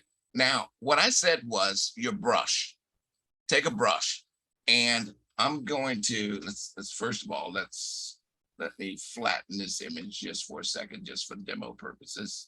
So we have one solid image, and yes, let's flatten it, and let's crop out all of the pixels that are involved in this. And I'm just going to crop it down. Crop tool, and right now the crop tool ratio is clear, so which means I am just going to start right here and go up in the corner. Actually, yeah, something like that. Pull it in just a little bit. And a little bit on that side. Okay, now we have this image. And what I want to do is I want to make the sky that's up top a color. So what I said was the brush. Take a brush and let's make the brush appropriate size. I'm going to hit my right bracket key and make it a fairly big brush. But the problem I have now is that I don't know if that brush is hard or soft. So if I go up top here and I look at the hardness, it says 77%. If that hardness is 100%, that means that, let me add a new layer in here just for a quick one. Where's my layer palette? Oh, okay, I got you guys down here so I can't see it. And move that out of the way. And move. Okay, here we go. I'm gonna add a new layer, brand new layer, and that layer sits on top. So there we go. And I'm gonna pick a color. All right, black is picked. And if I draw a line, you see that the edges of that is fairly hard. I'm going to draw a line at 100%. That is 100%. Now I'm going to draw a line with the hardness at 0%, that same line, and we have a very soft brush. Oh, wait a minute. Okay, my flow is 100%. All right, so you see the difference between the two. That's the brush. Now let's get away from that and go back to what I was referring to. Let's go back to our image. And I want to make a selection of this top piece up here. And I'm going to do it with a very soft brush. So I'm going to come back down. My hardness is at 0. Make my brush fairly large. And I'm just going to paint over that. When I do that, I don't have a selection. I'm just simply painting it black. All right, I'm going to do a Command Z. But if I tap the letter Q, I just tap letter Q or go down to quick mask, which is over here on the right hand side. Let me get rid of this thing right here, that little Q deal. And I paint over the sky. Let's see, I'm painting with, let's see. Oh, there you go. All right. I'm painting over the sky right now. And that's what I need. I need to change this particular portion of it. Guess what I do? When I tap the letter Q again, I have a selection. So right now, this is the opposite. So I'm going to do it, then go to select, inverse. I have that piece up here now. And now if I want to change something, I'm going to change it to a solid color. Pick a color. I'm going to pick a color like, let's see what color we're going to make it blue. Pick a blue, and there it is. Well, that doesn't look so good, but if I only want color, I'll change the blending mode from normal to color. And there we have it. And in that selection, if I want to expand that selection, I come over to, and I know what I'm doing a lot, I come over to this port, transform it, Command T, and I can pull it down. I did that by doing a brush, tapping the letter Q, and there it is. And that there, somebody has mentioned blend. If I don't want this to appear in the white area right here, I'll simply double click in that area. I'll get a blend if dialog box. The left-hand side of this blend if is saying, don't affect the blacks. The right-hand side is saying, don't affect the whites. But I do want to take away the blacks. And when I do so, I start taking that. Okay, actually, I want to do it the opposite way. No, I got You want to do it on the underlying layer. underlying layer. There you go. That's what Underlying it layer. is. No, I don't want it to affect the whites. That's what it is. So there you go. And so now it's no longer affecting the brighter portion. If I hold down the Alt or Option key, I can separate that and blend it. And there it is. So that's blending, that's drawing a mask, and you don't have to use anything fancy. I just simply use the brush, paint over the area I wanted in the quick mask or cube mode, and then that brush, it hit the cue again and it became a selection. Now, the reason why I did this is to say that there is way more to it that you can do. And that's a preview of what you're going to get when we start doing this workshop. That both Jim and I will lead. You know, I don't go anywhere without my sidekick. There you go. Well, and then the next part is a little bit, why'd you leave this? I don't know, probably you could probably use the Fisher guy. Masking in Photoshop. Well, this isn't going to work because he hasn't got any hair. It says especially refined edge, especially with hair. Explain the different options, smoothing for smooth, feather, contrast, shift edge. What we're going to need to do is we're going to need to talk to Lee and have him model, and then we can show you how to do the hair, refine hair. Lee Brand, we can show you how to refine hair. You need me to put my hat back on? This Scottish hat back on. I think Yeah. this question needs to be, we need to make a whole like work Photoshop education night. Yeah, I think that this and what was it we just did? Blending and the texture. Blending, yeah, and all of that. Yeah, the next question is pretty much the same thing as well. But before we go to the next question, Jim, Jim McWilliams, did that help you out? Yes, it does. Thank you. I'm sorry. Yes, it does. Thank you. Yeah. I mean, and they seem to keep adding more ways to select things too. I mean, it's just gotten crazy how many different ways they have in Photoshop to select stuff. Yeah, the object select tool has been really good. Yeah. Yeah, the AI has gone kind of a little crazy in there. So that is typically my default. That's typically my first choice. Because if that works, well, that's great. But if it doesn't work, well. Yeah. There's also some tricks to using the magnetic lasso and the polygonal lasso and the other tools like that. There's some tricks to using those that can help you as well. Quick Mass has been in there in Photoshop for the last 15, 20 years, and all these other forms of it's only made it better. Yeah. But whenever I teach Photoshop and people are learning for the first time, or they're not want to understand how to figure out the tools, I simply tell them to take a brush and just brush over what you want, and there it is. And you can start with any of the other tools, and if it gets you in the ballpark, then you can refine it by switching over to Quick Mask, by hitting the Q key and then just grabbing a brush and doing some quick refinements. If another tool gets you in the ballpark, to save you a lot of brushing. Yeah. Okay, the next category was plugins, and we only had one question about this, and I'm not sure if I've never heard of this plugin before. Pixel Squid. Is anybody familiar with that?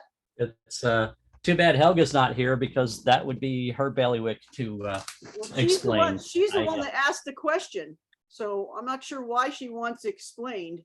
Oh, okay. Because as I say, that's right up her alley, and I assumed she already used it and knew about it, because it's primarily for compositing and creating graphic arts images, you know, a lot of these fantasy type images that you see, things like this.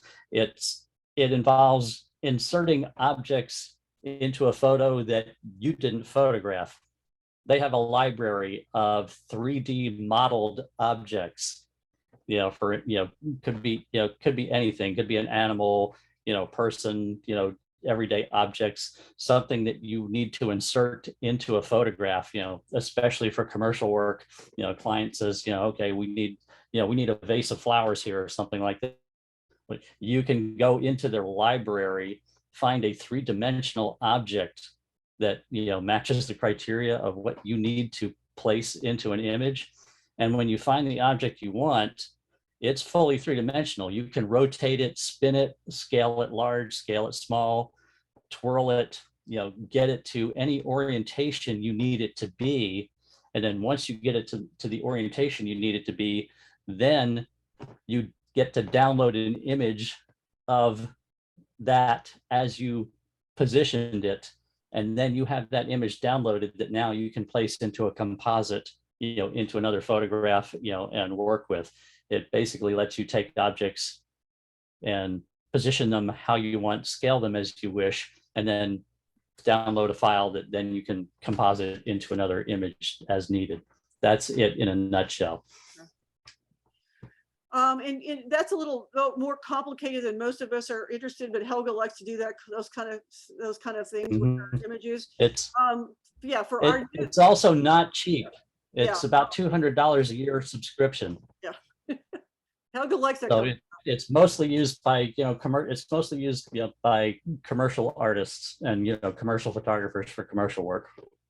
For those of you guys who are relatively new to it, to the photography, there are several sets of plugins that I use pretty frequently. I'm sure Jim and Robert use them to a certain extent, but probably not as much as I do.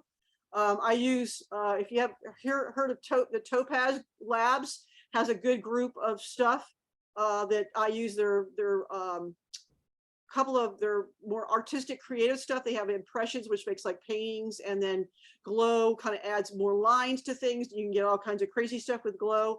They also have denoise AI, which is really good. And in their gigapixel, not gigapixel, it's a sharpener. Gigapixels make small images, big images. It basically uses the AI to increase the size of the image. But Topaz is a good company for plugins. The other one that's been around for many years and has been through many iterations is the Nik collection. Most of us couldn't live without our Nik plugins. And then there's some others out there as well, but those are probably the main ones. Guys, do you have any other suggestions for, you know, what plugins you can use, you know, for for personal work? On one is good. There's Skylum is the other, which has Luminar. That's another one. And some of these are kind of, On1 and Skylum is trying to compete with Photoshop to a certain extent. They're not quite there yet, but they're trying. Yeah, kind of a more photo oriented, where Photoshop is more, you know, they're trying to satisfy a lot of people. They got the graphic artists, they got, you know, all the people that use Photoshop are, you know, not all photographers. And so these other programs are more are all photography oriented. So they make it a little bit simpler, but at the same time, they don't have the tools that Photoshop has. Robert, Jim, any suggestions on that? No. Presets. You were talking about presets, right? Yeah, no. Well, plugins. Third-party plugins, like Topaz and Nik and those guys. Yeah. I mean, depends on what you want to do. There's a plug-in for everything. Yeah. Yeah, the Nik collection has good stuff, especially the Silver Effects Pro for doing black and white conversions is one of my go-to things for black and white conversions. And knowing all their presets in my head helps me pre-visualize when I shoot something, you know, as to which way I'm going to convert it in black and white. That's a good one. Another thing that's, you know, just really useful is the AI sharpening, the Topaz Sharpen AI. different variation, the different algorithms you can choose from for the sharpening modes that it can pick is very useful. Yeah, there's plugins out there for pretty much anything you want to do. And a lot of them are doing you can do all this stuff in Photoshop. It just takes a lot more time and a lot more knowledge. So that's I'm not a big fan of Photoshop because it's too darn complicated. So I use a lot of plugins. Let's move on to our next category, which is equipment. We all have this thing for equipment or we wouldn't be photographers. Question I have, it's a review of preferred lenses for photographing landscape, architecture, portrait, flowers, travel, astronomy, birds, etc. Pretty much, that kind of covers everything. Just go from 14 millimeter to 800 millimeter and you get all that. And that's why there's 50,000 different lenses out there that you can buy, because everybody prefers something different for one of these topics. Yeah, I mean, that question is pretty, even within any one of these genres, there's a whole range of lenses that are for specific subsets of what you want to do with any one of these, within any one of this. It's really too wide open of a question to address seriously, in the amount of time we have. Yeah, and every camera system has its own set of lenses, but a lot of times you can interchange to a certain extent with the converters. So yeah, it's lens availability is just like all over the place. So Zooms are getting better every year. Zooms get better. yeah, I mean, primes were always the way you wanted to go, but the zooms have gotten so, I mean, I almost prefer a zoom. I do have a couple of primes because I just like to have that ability to go, in and out. And, I know you can zoom. Versatility of it. Yeah, the versatility, sometimes you can't zoom with your feet. There's certain things you just can't zoom to with your feet. So having that zoom, and I have found that my zoom lenses are pretty darn good. Even when I bash them around and drop them on the ground and everything else like that, they're pretty good. And certain kinds of, if you're doing street photography, you don't want to go out with 12 lenses. Right. You want to go with one lens. Right, exactly. Good zoom is. Yeah, I love it when people go out with 12 lenses doing street photography. Like Jim goes out with 5 or 6 cameras hanging around his stick. Yep, there's pictures to prove that out there. We got them. But in general, though, if I'm just going out for a walk, by myself and just want to have it with me, it's going to be a zoom with a wide range. However, if I'm shooting client work, I rarely touch a zoom lens. It's pretty much all prime lenses if it's client work that I'm shooting. But if I just want to walk around and be able to shoot a variety of things and not carry a bunch of stuff, it's going to be a zoom. Yeah, why is it you use a prime lens when you're doing client work? Why is it? Because a lot of the stuff that I do specifically for client work is very specific and very formula, and one lens at one focal length will do it. And I know I'm gonna, superior quality of that prime lens, to fit that formula for what I'm doing. Usually they'll open wider too, the prime lenses. Yeah. And don't forget. Yeah, because usually if I'm doing something for a client, I know what I'm doing before walking in and doing it. I at all costs try and avoid walking into an open-ended client job where you don't know what you're going to shoot. In which case, then you bring the whole arsenal if you have to. But guys, don't forget you got this thing as well with you all the time. And what I do is if I'm shooting birds. When I was in the UK, I was carrying around a big 200 to 500 lens the whole time. And instead of carrying another camera with a wider lens on it, this was my wide lens camera. If I wanted to shoot macro, I used my phone. So don't forget about your phone as another camera and another lens. Next question. Cameras are now like computers. What is the best time to upgrade or buy new equipment? What's the sweet spot what do you do? What do the pros do? We buy a new iPhone. Yeah. Well, I know Jim, you know, with the pros, they buy the cameras in the you know, the company that they're working with. You know, we got Fuji and Sony here with these two guys. Whenever the new one comes out and they have had some good business and they can afford it. Right? Yeah, me, if it's, once in a while, I'll splurge and get something for myself just for personal work for fun, because I will sell prints and stock, and such of, personal work.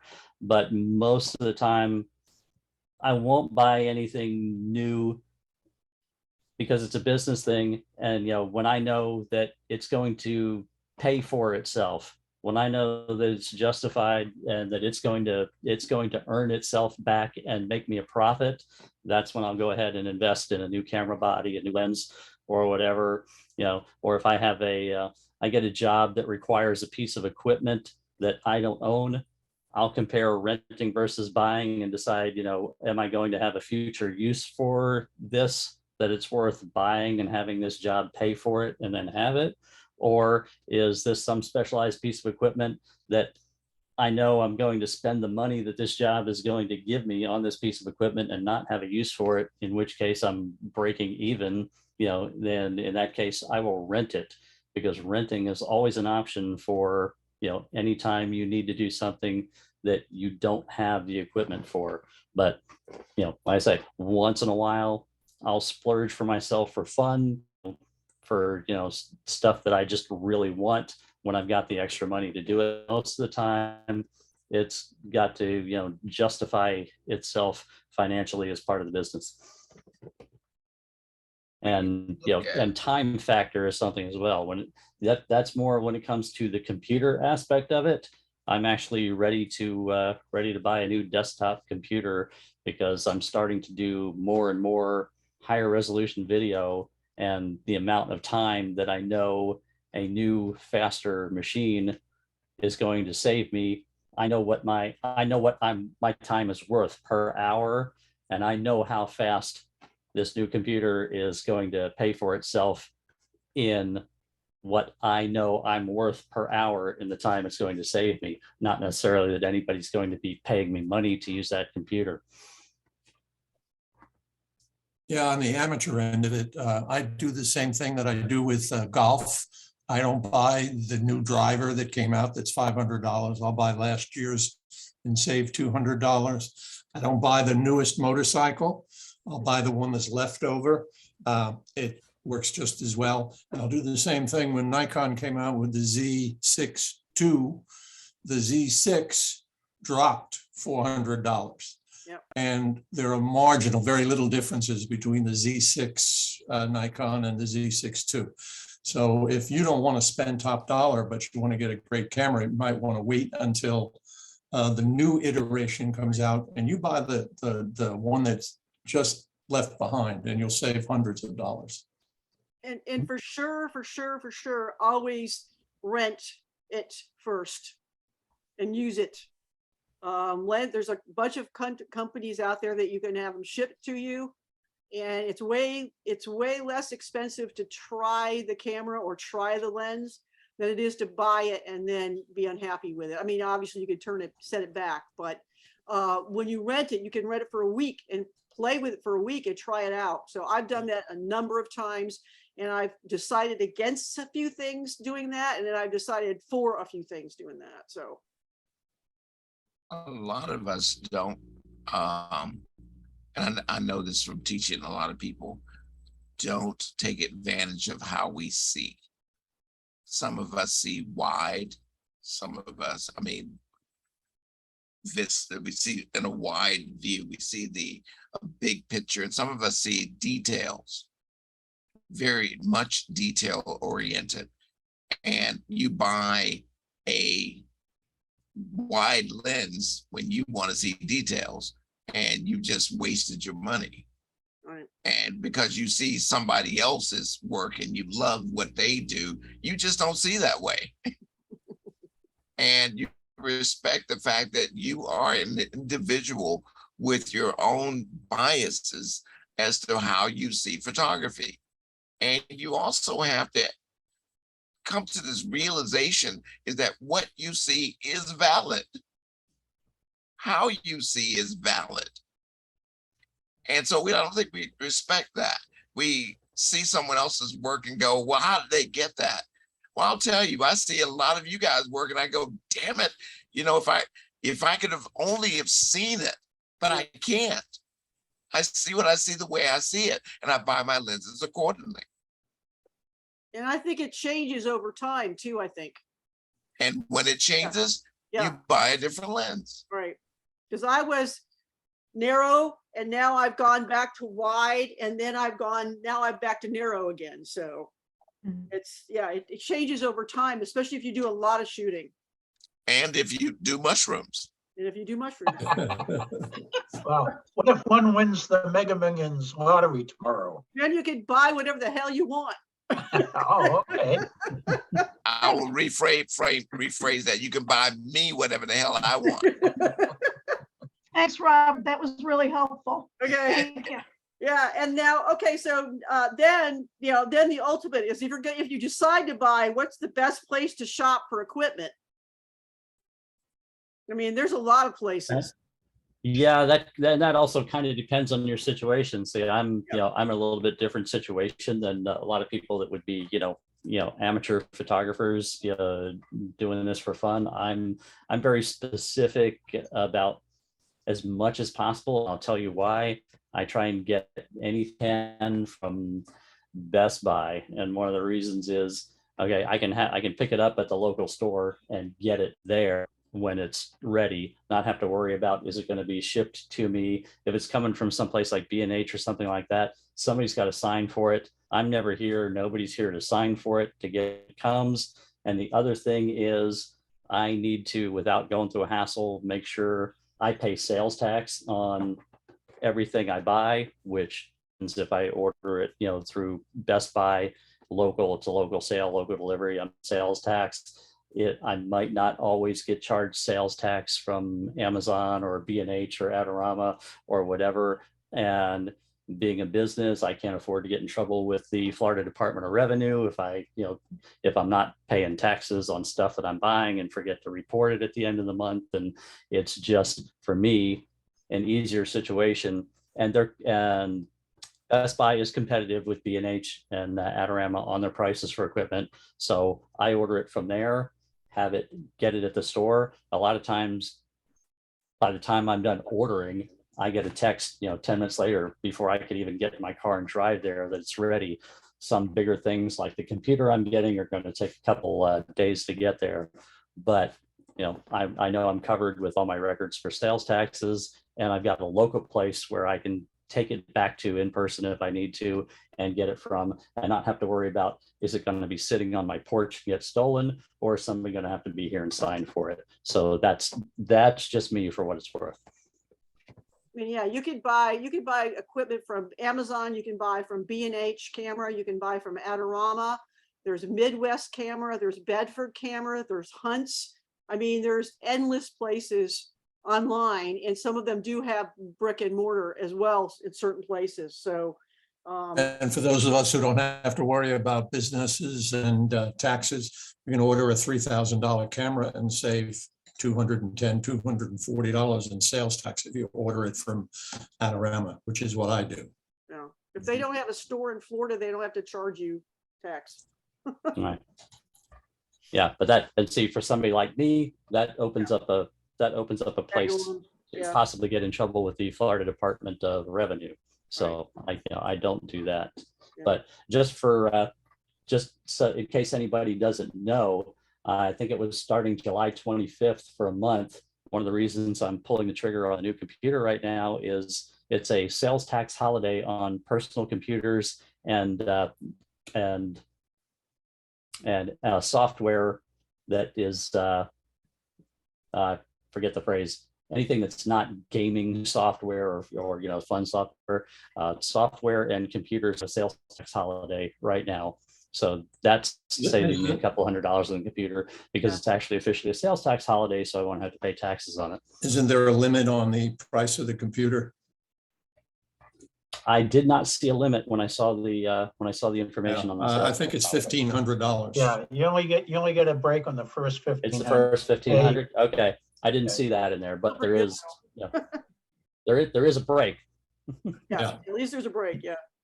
Mhm. Okay, let's move on. We could be talking about equipment all night long. We're going to talk a little bit about printing, which this will, Jim will probably, and this will get a little complicated. Which ratio to crop to allow the most print size options? That's actually very easy. Okay, Don't crop it at all. Leave the full image, and then you can crop any aspect ratio print out of it you want. You can do multiples. You can do an 8x10, 11x14, a 16x20. If you never crop your original image in the first place and just process it to its full extent, you can crop any aspect ratio out of it, and you've got the most image to work with. Don't ever, if you're going to do prints and you don't know what size you're going to print, then don't ever crop it in the first place. Entire original image intact when you process it all the way through Lightroom and Photoshop, and don't crop until you're what frame or what mat you want to put it in. There are a number of YouTubers out there who will tell you, first thing I do is crop. And that is the last thing I do. Can you see me pulling my hair out right now? Right. It is the very last thing. It's the mushrooms. Jeez. So I tell people, well, I'm going to go to Photoshop and I don't need all this. I go to Photoshop and do all my settings, come back to Lightroom, and Lightroom has a billion different ways of cropping. And that's easy, really easy. And you're not throwing away information in Photoshop. You crop, you're throwing away information. So Exactly. I love and the fact that remember, you come back to Lightroom is Lightroom. not destructive. So if you crop in Lightroom, you really didn't eliminate it. You're just hiding it. Mhm. The other So, question You're going on to crop it one day today and then realize, a week, a month, a year later, you have a use for that image and you need to have a different crop. You want the whole image to go back to and start from. they're all right there in Lightroom. Mhm. Adjustment of black point for printing to have great colors in printing. Now, I think this is a bias racial thing. Why don't you ever adjust the white points? I would say both. Yeah, both. Yeah, but most people are concerned about the black points. Thought I wasn't gonna go there, right? Oh, look at everybody shaking their heads. We Oh, never think you're not going to go there. Jim, any comments on that?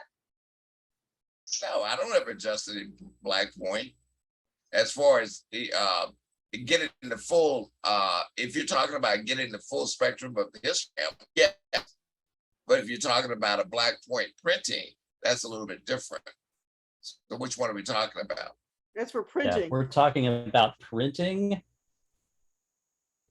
So, like I say, I print, I've got the print studio and, people bring stuff to me and I actually don't want anything like that done in advance. I know my printers and I'll look at the specific image and I know the characteristics of my printers and I'll want to adjust it and still run a test print if possible when I'm ready to print it and do the adjustment, then, right then and there, not any ahead of time, not knowing what it's going to be printed on or how it's going to be printed or what media it's going to be printed on. and that's an excellent deal, what you just said. Every paper or substrate has a different black point. Every last one of them. If I put it on a piece of plain paper and I hit a black point, it may block up. If I put it on a piece of matte paper and I put it at the black point and it'll look gray. If I put it on glossy and I hit the black point, it'll block up. Yeah. So this is why you want to, use a paper profile and visualize it on your screen to try and make your adjustment with a paper profile for the printer that you're going to use, and do it at that time. If you are printing it yourself, then you need to learn your printer, and you need to load the profiles for that printer and the papers you're going to print on, and learn how to do that on a per image basis as you print it.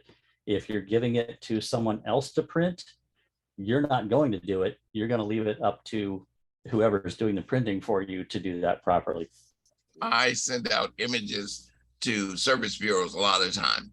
And if I'm making a big print, I will actually order a smaller print using the same process. Now, sometimes when you do that on service bureaus, or print companies, they'll print a smaller print on a different printer than they print a big print. But I will make the image slightly larger so it'll go on a big print, just barely the smallest one. Let's say they printed on an HP 24-inch printer, and I'll order the minimum size on that is an 8x10. I'll order that 8x10 and then determine what I need to do in order to make my adjustments, and before I order that 24x36. Question. This was not my question, but I do have a question. Hold on. Jim Hagan speaks? Yes, I do.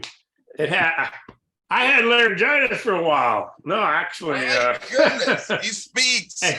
All right. I have a question relating to this about calibrating monitors so that when you do print out something, you want it to look like it's on your screen. And do you guys have a preferred method to calibrate your monitors? Monkey. Yeah, I write something. It's still a two process. Calibrating your monitor, if you are sending it out to put it on the web, and you're hearing it from me straight, it's almost pointless. Every computer out there will see it differently. Yep. Every last one.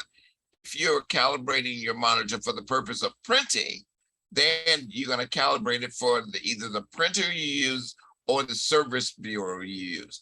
If you're sending it over to Jim, you want to have your calibration as close to neutral as possible.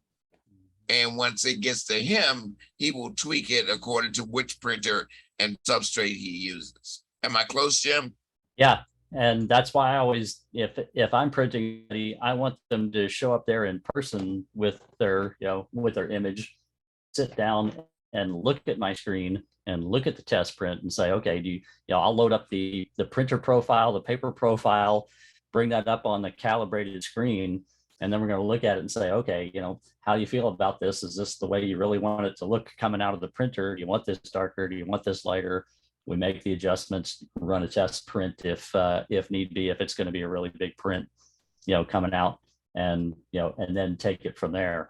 But that's why, I even prefer to have somebody sit there with me and look at it on, like I say, and it's calibrated screen, but I'm also bringing up the printer profile and the paper profile and letting Photoshop visualize that paper and printer profile on the screen to give the closest approximation of what's going to come out of the specific printer, while you can look at it and say, oh no, that looks too dark, or oh no, that blue doesn't look like the right color blue. All right, a follow up on that. How often would you calibrate your monitor and your printer? Monitor, my calibration is once a month. Mm-hmm. Yep, they recommend every 30 days, and there's the deal right there. Yeah, here's my spider. And here's my web. My spider doesn't like your web. I know. You won't let me come to your house. Yeah, no way. Okay, well, it's after 9 o'clock, so we've got just a few more questions. I'm going to get to the last two here real quick. And hopefully we can, the last one is, everybody kind of wanted to know this, but I mean, Karen asked, how do you price your work or services? I love that. Or how to price, not how you, but how to price. I love that question, but Jim will go first on it. that is so wide open. It depends on, what is the service? Are you talking about labor? Are you talking about for a specific type of shoot or an event? Are you talking about selling prints? Are you talking about selling digital files? That's way too wide open. Karen, you got a more specific question? No, because what I do now is I call Robert. Oh, And it's been a couple of different things, and I don't mean to imply that I'm working and putting food on the table with photography. and that is the problem. That's the What's that? problem right there. If right. your work is good enough to be sold and someone has requested it, it should be priced in a manner that is conducive to what people charge out there. Yeah, don't devalue the work of us professionals by selling something good cheap. That's exactly what I was thinking. And like I said, that's contact Robert. And he's like, and he'll tell me and I'll go, oh no, but then I always trust his judgment. So. And don't devalue yourself either. That's the other issue. That's Yes. true. Yeah. Mm-hmm. Because the thing about it, I hear that quite a bit about, well, I don't do this professionally. And I go, well, if you did whatever job you actually did do professionally, how much did you charge for it? Mm-hmm. You go, well, I want a minimum of $15 an hour. Well, then that shot took you 7 hours to produce, yet you're going to charge it as though you did it for 10 minutes. Yeah. Okay. Yeah. Don't forget about the time that it takes to post-process that stuff too. Yep.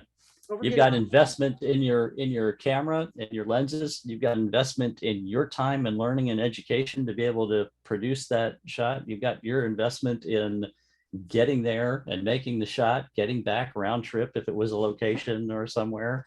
Your time, your investment in your computer and your equipment and all of that factors in. Think about all that. Don't just think, oh, this is, just some snapshot and I'm not a pro, it doesn't deserve to be, to cost this much when I sell it.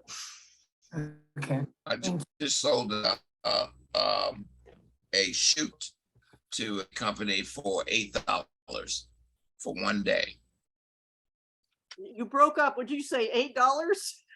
$8,000. I thought that sounds more like it. $8,000 for a single day shoot, and a single day shoot to me was 6 hours. Just gives you an idea, guys. Yeah, but it's not being priced on the fact that it was, 6 hours. Not at all. It's everything I just mentioned. Plus, in the case of professional, you've got additional expenses. You've got insurance. And in my case, I've got studio rent, overhead. All kinds of things that factor into that. It is not just about I went out for 6 hours and what you're paying for. It goes way beyond that. I will tell you, I've said this a million times. Do not pay the pilot to fly the plane. You pay the pilot to land. Okay. Last question. And this one about, I don't know, 5 people agreed that they wanted to know this. Now, we did have a education night on this 3 years ago, I think. And I thought we recorded it, but evidently, I don't know, Jim, you may have the recording somewhere because it's not on our website and it's not on our YouTube site. So it might be something we did prior to doing that. But the question is guidance for the members who serve as the third judge on our exhibition nights. There used to be a document online on our website too called How to Judge, and I don't know if that document still exists or not looked because for it that and was it's there a not long there time anymore. ago. Yeah, it's not there anymore. It's not there anymore. Okay. No. Well, when it comes to judging, oftentimes what it's asked of the third judge is to apply your feelings about the photograph, not necessarily your expertise about it. So when you come into if that's the criteria, and it says, okay, I like this photograph. That's one of the things that I go against. I like, but you say I like this photograph, and so you score it high. I don't like this photograph, and you tend to score it low. Forgive me. I have to have something in my throat all times. But that's where Jim and I come into play. We're much more the people that say, hey, this photograph is based on composition, lighting, exposure, cropping, impact, interest, and meeting the requirements of the assignment. That's where we come into it, and that's where that pro model, that pro title comes into play, because we're looking at it in the sense of, will this be able to make a gallery sale? Will it be something that will go into a book and somebody will actually look at it and say, not just how was that done, it's like, why was that done? And why did you see it to do it? And you want people to have that controversy. And that's what we are there to hold that standard. You guys, the third one, if you actually want to become the judge or a judge, then get with either one of us or both of us, and we will groom you to do that job. And also to a certain extent, what we like about having the third person, just every month, a different person from the club doing that, is it's also good to have that third kind of outside the box opinion that doesn't come from the standpoint of a working professional photographer. Robert and I have a very defined set of criteria that we're applying and looking at that image, and you guys aren't coming from in that box, and that adds to and enhances what we have to say about it, to hear somebody come at it from a completely different angle and a different perspective. If you like it, don't like it, and score it a particular way, we just want you to be able to then vocalize and explain, okay, why didn't I like it and why did I score it low? Why did I like it? What did I like and not like about it? And we want to hear that in addition to Robert and I being very technical about it. And if I had a complaint, is that the third judge does not participate enough. Exactly. I'm having a hard time getting my brain around Robert grooming anybody.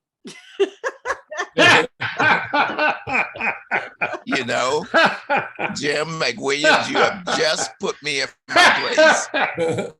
I don't know. I'm stuck on I need an ice pick from my mind's eye. I've just been put in my place. And No. Jack, stop laughing at him, because it doesn't help. Because I have a friend in you. Robert, can you repeat the last comment you made? Is that I said that he has put me in my place. No, I mean about the judge and the judging. Is that if you really wanted to be more of a technical side of that judge, then see me and we'll go over how and why to do that. Got it. Okay. But if people come in, once a week, once every other year, you're not going to really get it. And that's one of the reasons why there's no real criteria for judging at that point.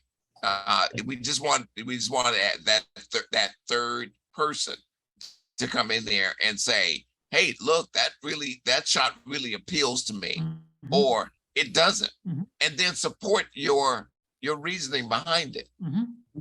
It's not going to be that it's right or wrong. Yeah, we don't want you to be, to be shy, and not speak up because you don't feel you can speak to an image at the level that Robert or I may speak to an image at. You have an opinion about every image when you see it. We just, we'd like to hear, yes, we want to hear your opinion. You don't have to speak to it at the level and in the technical realm that Robert and I may speak about it. You have an opinion about that image. You gave it a score. Don't be shy about just saying why. And I'll tell you this, Rod, he sits up there and every time that we score something, I can see his eyes going.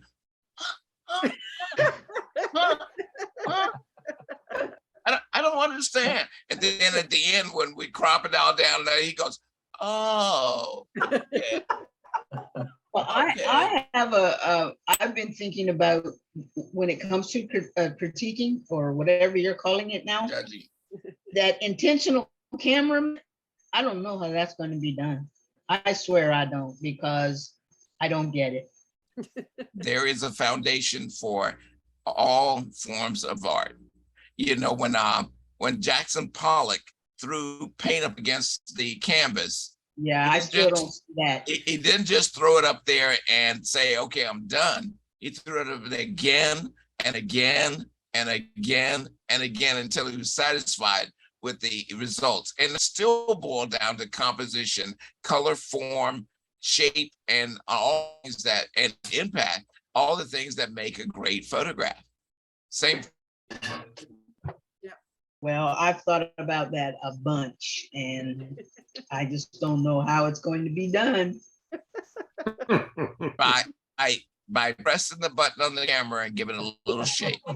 No, I know that part, but I mean, to say, oh. Well, it's like, Leslie, it's just like judging any kind of abstract art. I mean, just like he said, you know, Pollock's stuff was, you know, if we were doing abstract, you know, any kind of abstract photography, it would be the same way. It's very subjective again, you know, but that's the whole thing. It's all very subjective. The whole thing we're doing is subjective. So. Right. I mean, but and for so long, for so many years, everything, you know, focus.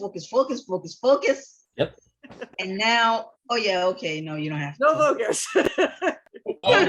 Exactly, because this is an exercise in form, shape, composition, and color, and you know, pre-visualizing that. And the beauty of this is you're not starting with a blank canvas in front of you that you have to fill in. You have whatever's out there that you want to put yourself in front of with the camera to work with. You know, you have something to start with that's already there on your canvas that you're going to modify to a certain extent. Well, the reason you're not going to, you know, start filling in pixels, you know, manually onto a white screen. You've got something to start with that can give you the basic idea of form, shape, color, and composition that then you can abstract to a certain extent. Well, I already have mine for that, actually, and that's why I keep thinking, oh gosh, and all I did was, well, let me pick this one. I don't know. So, but this might be a good guideline for some people that are stuck like that. Find something that is a good composition photographically that you would photograph normally, then conceptualize that as though it were a watercolor painting, and see if you can move your camera enough to smear it enough as if you were standing there in front of that scene with, you know, paintbrushes and watercolor, and we're going to paint it as a watercolor or an oil painting or, you know, whatever. Visualize that scene in front of you as a painting and see if you can just blur it enough to turn it from a photograph into a painterly effect. That's a good starting point. Well, like I said, I have mine already because I actually thought it was next month's topic. but yeah, it's got me real confused. Yeah.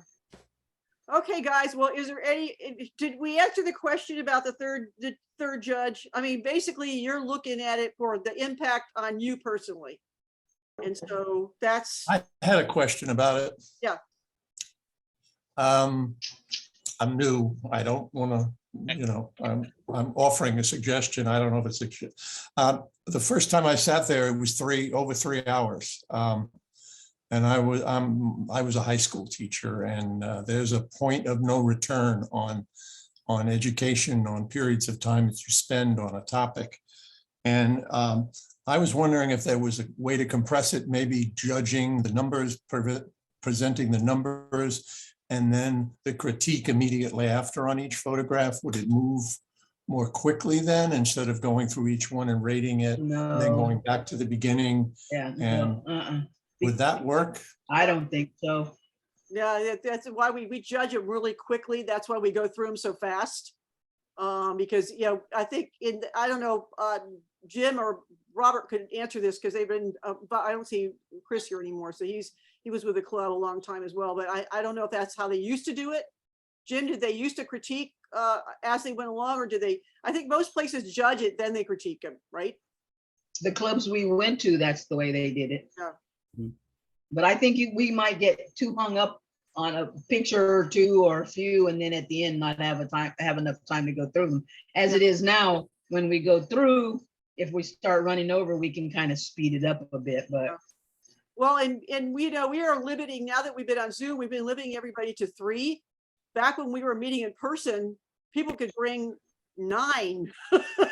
nine photos, Yeah, like it was crazy how many. There was a point in time when there was no limit on what could be submitted. Yeah, and so I mean, we had prints and digital when we were meeting in person. So it was, I mean, we did, and you know, we only been doing the Lightroom side of things, Lightroom, and you know, taking things into Lightroom into Photoshop for the last maybe 7 or 8 years, Jim. That's not that wasn't always done that way. It was more of a, you know, like everybody else's, they just talk about it. They don't really show it. And we decided that we needed to show it. And I know we may have to get to the point, if we get enough entries, because we're getting, part of the problem we're getting now is we're getting so many entries, which is awesome, but we may have to, you know, think about reducing the number per person as well. So I hate to do that, but we may have to end up doing that because it does take a long time. But, you know, something that I noticed, it's just an observation. When we were meeting in person and we always did the printed images first, it seemed to me we always took a rather longer time to do the number of printed images in the beginning as we did the rest. And now that we've gone to Zoom, again, it seems to me that we seem to spend more time at the beginning of the critique than we do and then as we progress, we compress the comments to try to fit the time window. Yeah, so I think what we may need to pay attention to is at the beginning and maybe try to limit that. That's also why we put the assigned images first, because the assigned images deserve more commentary, because it's not just about the image, but it's also about how well did it meet the criteria of the assignment, which adds another level of commentary to and critique to what's being discussed. That's why those are also put in the front ahead of the general images. The general images often don't require as much commentary because there's no discussion about whether or not or to what extent they met the criteria of the assignment. They have much less criteria to be critiqued on. What needs to be said needs to be said, but you know, we go off on tangents. We do that, you know, we do that a lot, like right now, for example. Well, it's really human nature. Sure. When you start something, you go to a party, it starts off very, very slow. And then it reaches a crescendo, and then it comes down, and you know, just like everything does. So when we do the critiques in the beginning, yes, we have a lot to say about something, but a lot of times that's just to get the participation of the people, to get them involved. And then as we go along, it's like a locomotive. Once you get the ball rolling, you don't have to spend as much time on anything. The only difference is that at the studio, you talk about how much time spent. Yeah, we ended the meetings at a certain time, but do you know how long people stuck around and hung around before they left? So here you don't have to drive anywhere. You don't have to leave your house. And so, yeah, we're going to spend a little time because here we are. We got more time to look at images, and we have more images to look at. And it was a complaint that we didn't spend enough time on people's images when it came to their image. Like, wait a minute, you just rushed through mine. Yeah. The other issue, you know, at the beginning, again, especially on the assigned, some of the stuff that's said that takes a little time at the beginning of the initial images, it would be a repeat on the ones further on down the line. So a That's lot correct. of times, and you'll see Robert will say this applies to a lot of the images. Right. So that means we're spending less time on the ones as we go along because we've already talked about the issues on previous images too. So that's also part of it. That's not minimalism. Why did you put it in there? Yeah. Listen, you guys are still gonna hold me accountable for the long. No, not just you. I mean, like other people have said, I thought that was a hard one. Yeah, that was a challenge. Yeah. All right, So, guys. Well, now before you conclude, I want to make sure that Richard understood what's going on here. I do. yeah. Okay. Yeah, I mean, it's ideally we'd like to be done by 9 o'clock, but it's just not happening. And like I said, when we were meeting, we would be done maybe 10, 9, 9:15. I didn't get home until 11 o'clock. So I'm much better off now because I'm home at 10. Yes. Anyway, all right, guys, I really appreciate it. And this was a little kind of all over the place, but I think it was kind of one of those times we kind of needed an all over the place kind of a meeting. So. And again, we thank you people that gave us the opinions, our fearless leaders. Yes, thank you. It was great. And we got some, we got some really from other great. folks as well. Thank So that was you. good. So how many people did you say are going Sunday? Saturday. Saturday. Saturday. 18 or I've got something else on Sunday. I'm sorry, but Saturday. Yeah, 18 or 19, something like that. Okay. Turn out. And all the people that are out of town, please, there's a Gulfstream jet coming in from wherever you are. Oh, good. You're paying, the club's paying for that, right? Yeah, the club's paying for it. You just get on board and we'll handle the rest. Great. I'll be there. Valerie, I look forward to seeing you. Thank you. We'll see you all on Okay. Saturday. Thanks, everyone. All right. Jim. Have a good night. Good night.